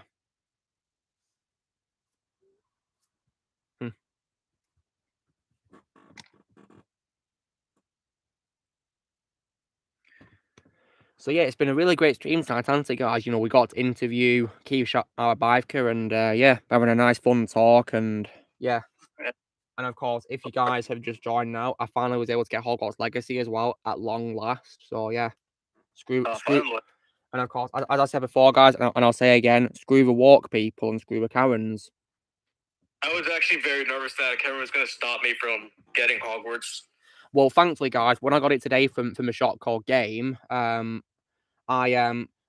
got it, and the guy who, you know, put the disc in and whatever, and, you know, put it in the cellophane and protective case or whatever, he didn't say anything mean. He just, you know, took it from me and he said, you know, that's £54 or whatever, and I paid by my credit card, and that was it. Yeah, job done. And like when I got the game, guys, I did like a happy laugh in a way, you know, like this, you know, like you know, like that. Yeah, you know, I was actually kind of glad that when I got Hogwarts as well. Yeah. Because I was very happy when I got Hogwarts.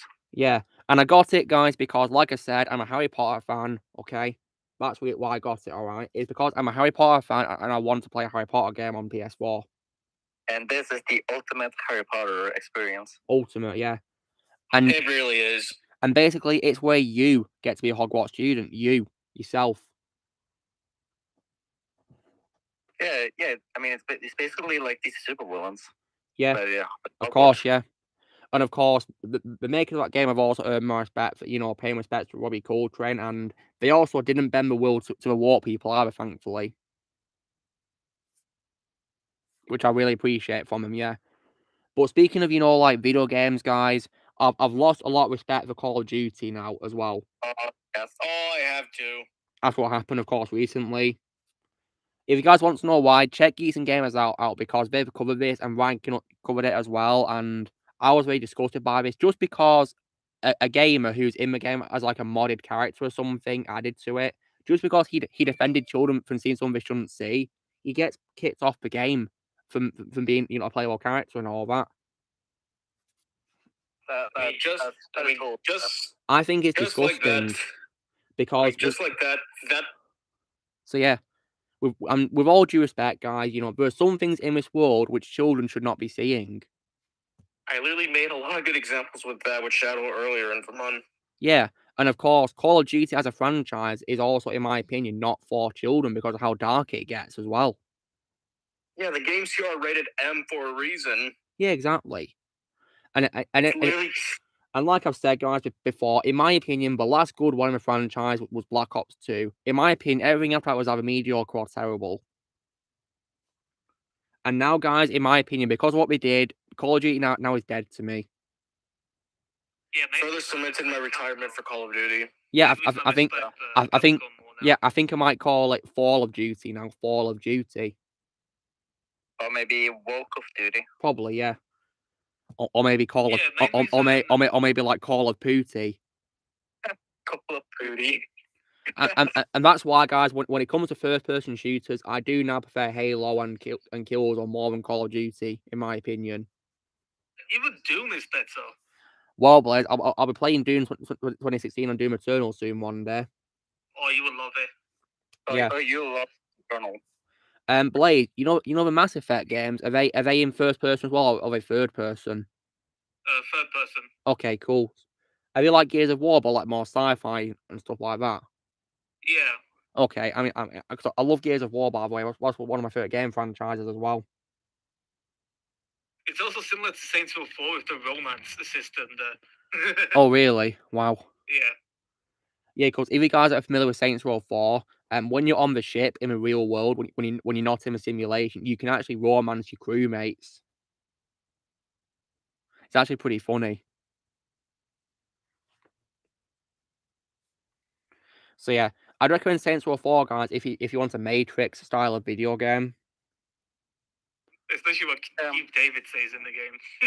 Yeah, Keith David is really funny as his fictional self in the game. Really funny. I will for sure be playing it. Yeah, dude. But I want to play the first three though. First three games first though. Yeah, they're good games. Yeah, so guys, if you see here, I made Neo as my playable character in the game. Yeah, it's supposed to be Neo. There he is, yeah, Neo. It looks nice. Looks cool. So, and as you guys can see, I based it on how the real Neo is not, of course, the John Wick ripoff from Resurrections. Anything but that. Anything but that, indeed, yeah. Wow, Blaze, so you basically call the title of the next God of War playthrough after the horrible movie, do you? Good one. What do you think of it, though? It's actually pretty funny. Hold up a second. What are you looking at, Ozzy? Let me send it to you, Ozzy. Hold up a second, let me turn this on. There it is. Oh, screw that. Don't worry. Screw that trash. There. Happy, Shadow? Yes. I'm more than happy. Yeah, screw that movie. We got 12 minutes left. My friend chucked the disc out the window.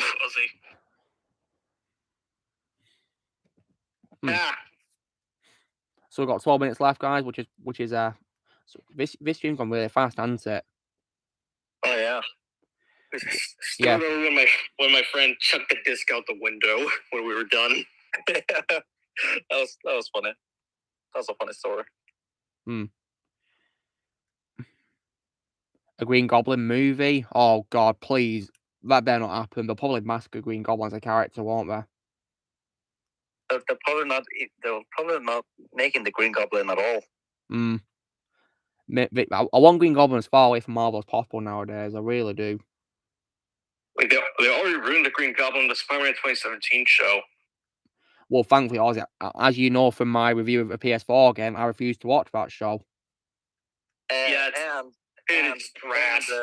And Green Goblin also got ruined by Unable Belief in Tasm 2. Yeah, he did. That's why I hate that movie. So yeah. Oh, you know, speaking of PS4 game, guys, I also hope you guys enjoyed my review for that. Oh yeah. I mean, what did you guys think as you watched or whatever? I agree with everything. Thank you. Same here. So yeah, and as you may be aware, Ozzy, I told Spar that I refused to watch, you know, that show, and I mentioned that you said that. Didn't you say that apparently Screwball is better in the game than she's in the show? Oh yeah, she is. Because oh my god, in the show she's so insufferable. I can imagine. Even when we first meet her original identity, I already hate the character. Wow. So do it make it easy to spot that it's her, even when she's in her usual costume, not as Screwball? I mean, that's not exactly, but basically you can already hate the character before she becomes Screwball. So when she's her usual self before she becomes the character we know? Yeah, pretty much. Wow. What a shame that she got massacred then. From the very beginning. Because that show also has the worst portrayal of Miles Morales as well. Well, and that's also a shame because he's voiced by the same person that plays him in the game, was in Nadji Jetta.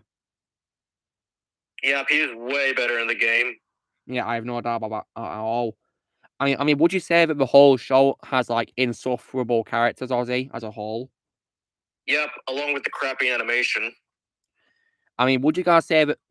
Would you say that one of the few good things about that show is probably Fred Tatasciore as Hulk, Ozzy? Pretty much. Yeah.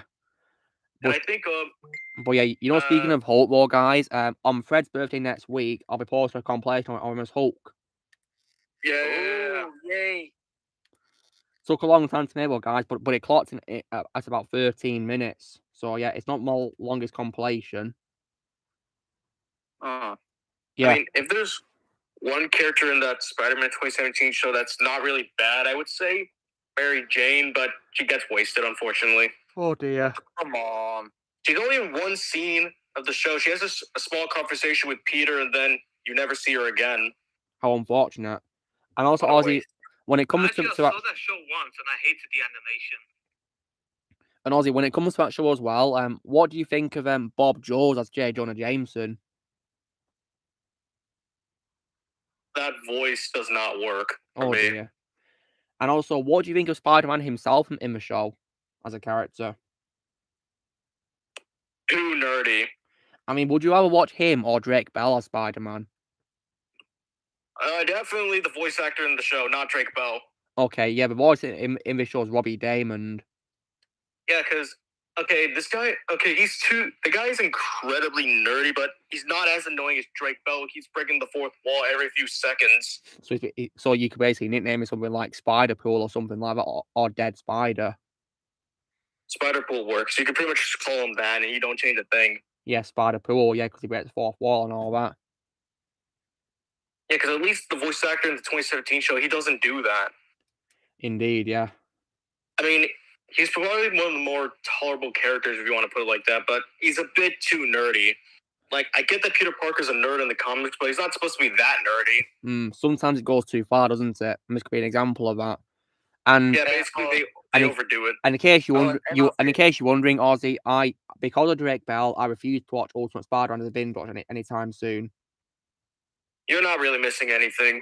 Yeah, I think it was only made alongside Avengers Assemble to cash in on the success of the Avengers movie, to be honest. They just made like a shared universe of Marvel shows for no reason, for some reason. And they cancelled Earth's Mightiest Heroes. Wrong choice they did. I'm hoping to pick up Earth's Mightiest Heroes on Blu-ray, guys, to binge watch one day. You know, go back down memory lane. I still need to start Earth's Mightiest Heroes. Well, you're in for a treat, because in my opinion, it's the greatest Marvel show of all time, Ozzy. Yeah, I gotta do it for Peter and Fred. Yeah, do Peter. I feel like... And also, Ozzy, I personally do prefer Peter Jesper as Vision in that show more than Paul Bettany as Vision.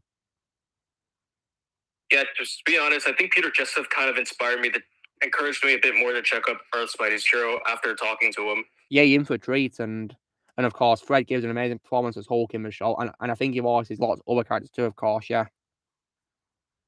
Yeah, and also was Tom Kane in it too as Ultron? Yes, he was, yeah. He was. That's the greatest Ultron. Basically my inspiration for Ultron. Yeah, Tom Kane is my favourite Ultron, and Ultron's also my favourite role of Tom Kane as well. So, and for me, it's Yoda. Well, Shadow, as I was saying, I was talking about Tom Kane, right? This is actually, of course, his second time playing Ultron, because he first voiced the role in an animated film called Next Avengers Heroes of Tomorrow, and that is, in my opinion, where he gives his best performance, and in my opinion, makes Ultron, my favourite role of his the most, to be honest. Oh yeah. Yeah, because I think I want to try to watch more animated Marvel shows, because I haven't kept up with the show in a while, but I'm still busy with Spider-Man the Animated Series. I mean, last episode I can remember is near the end of the Venom saga, when Eddie's about to get the suit, the symbiote. So yeah, I'm definitely going to give Earth Mighty Heroes a binge watch one day. Hopefully I can find it on Blu-ray to get, and I definitely want to give it a watch. Definitely deserves its watching, of course, and yeah. And as I said, guys, in my opinion, it does things which are better than the MCU, in my opinion, like Vision and Ultron, for example. Because if there's another great Marvel show that I do like, it's also Fantastic Four: World's Greatest Heroes. Yeah, I think that's an underrated show. I have not seen Wolverine and X-Men yet, that dollar, but hopefully I will do one day, because I heard good things about that. But yeah. But so far, I do love the 1990s X-Men animated series with the iconic theme song, of course, and I definitely as well love X-Men Evolution. I think Evolution is a very underrated show, in my opinion. You saw Rise of Beast, Connor? Awesome. Yeah, indeed, yeah, I love Rise of Beast. It's my second favorite Transformers movie after Bumblebee. I loved it. Yeah, great movie. And also, guys, I might also say that when Optimus Prime defeats the villain at the end of the movie, I was clapping for him. I was rooting for Prime so much in that scene. I mean, how did you guys react when he defeated him? I was awesome. Yeah. Amazing. Yeah, and also when, of course, Optimus Prime first spoke in the movie, I was clapping, saying, "Woo, Peter!" Like that, really. Yeah, when Optimus first came, I had a smile on my face. Yeah, I was very happy about that, yeah. And Peter Cullen, despite being, of course, 82 this year, he still got it as Optimus Prime, and I think he always will have it as Optimus, always. He still does. Yeah, my man was blown too, Connor, yeah, when that theme played, indeed, yeah. Yeah, do you hope we get a third movie? I think we will, because I like a sequel set up at the end, didn't it? And I hope this time we will get Megatron. I hope so, because he's not appeared in these, new films yet, has he? Because he was in Bumblebee, and in this film they have a Terracons and Predacons instead of Decepticons, didn't they? And speaking of which, Unicron, oh man, in this movie he was scary. Yeah, in my opinion, he was far better when he was in the Trash Knight. Because in the Trash Knight, guys, he was literally just Earth, weren't he, with horns going out to a planet. That was not Unicron at all. They were in Unicron. I rarely even remember the Trash Knight at this point. It's probably for the best, Ozzy. That's cool, Con. I hope you have fun watching Across the Spider-Verse. Yeah, you're in for a treat. Yeah, because I still remember watching the Trash Knight in theaters, and that sucks. Yeah, I hate it when I saw it in theaters. It was terrible. But overall, though, guys, John Noble is still my favorite Unicron. Yeah, he's great. I think Colin Domingo is probably my third favorite Unicron behind Orson Welles from the 1986 movie and John Noble. So yeah, and when it comes to Scourge is also my favorite role as well of Peter Dinklage as well. Oh, same here. Like he was actually pretty scary, weren't he, guys? Scourge. Yeah. Really, you know what's funny? What, Blaze? In the Czech dub, Scourge is actually voiced by the Megatron actor, which is actually funny. And did he sound like Megatron in the film, Blaze, because of it? Yeah. Oh wow! And what did you think of a voice in the Czech dub? Actually, it was actually pretty good. That's cool. And also, guys, Mirage is my favorite role of Pete Davidson. Yes, I think Mirage was really funny in the film, really funny. So yeah. But yeah, Rise of the Beasts was definitely a really fun ride, and if you guys not seen it, I'd recommend you guys go see it. I really loved it.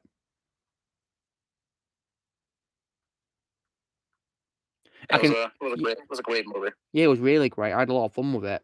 And I love how they focused on the Transformers this time more than the humans, which I really appreciated. Because compared to both almost where Transformers themselves barely appear much, in this film they gave them a lot of screen time, which I really appreciated. So and personally, guys, I think 2007 is the most overrated Transformers movie, and this is probably the most underrated. Yeah. So yeah, it's hard to tell. It's because of the effects, isn't it, Connor? Yeah, they had lots of effects on him, yeah, which was pretty cool. So yeah. Yeah, half the time I couldn't even recognize that was Peter Dinklage. Yeah, he's got like a very unique voice in the film with all those effects, hasn't he? But yeah, he's a great actor, Peter Dinklage. So yeah.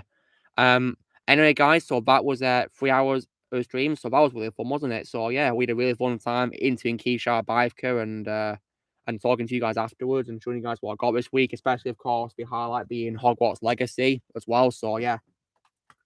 Thank you so much for tuning in, guys, and stay tuned next week, episode 127. So yeah.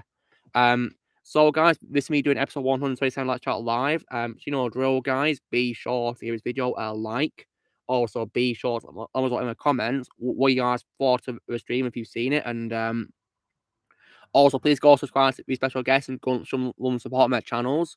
Also, be sure to join the team by pressing subscribe movies in the future. If you'd like to be a member, you can respond using the piece or description, and we will see you all later. All right, see you guys. Take care. May the force be with you always. Bye, stream. Bye bye.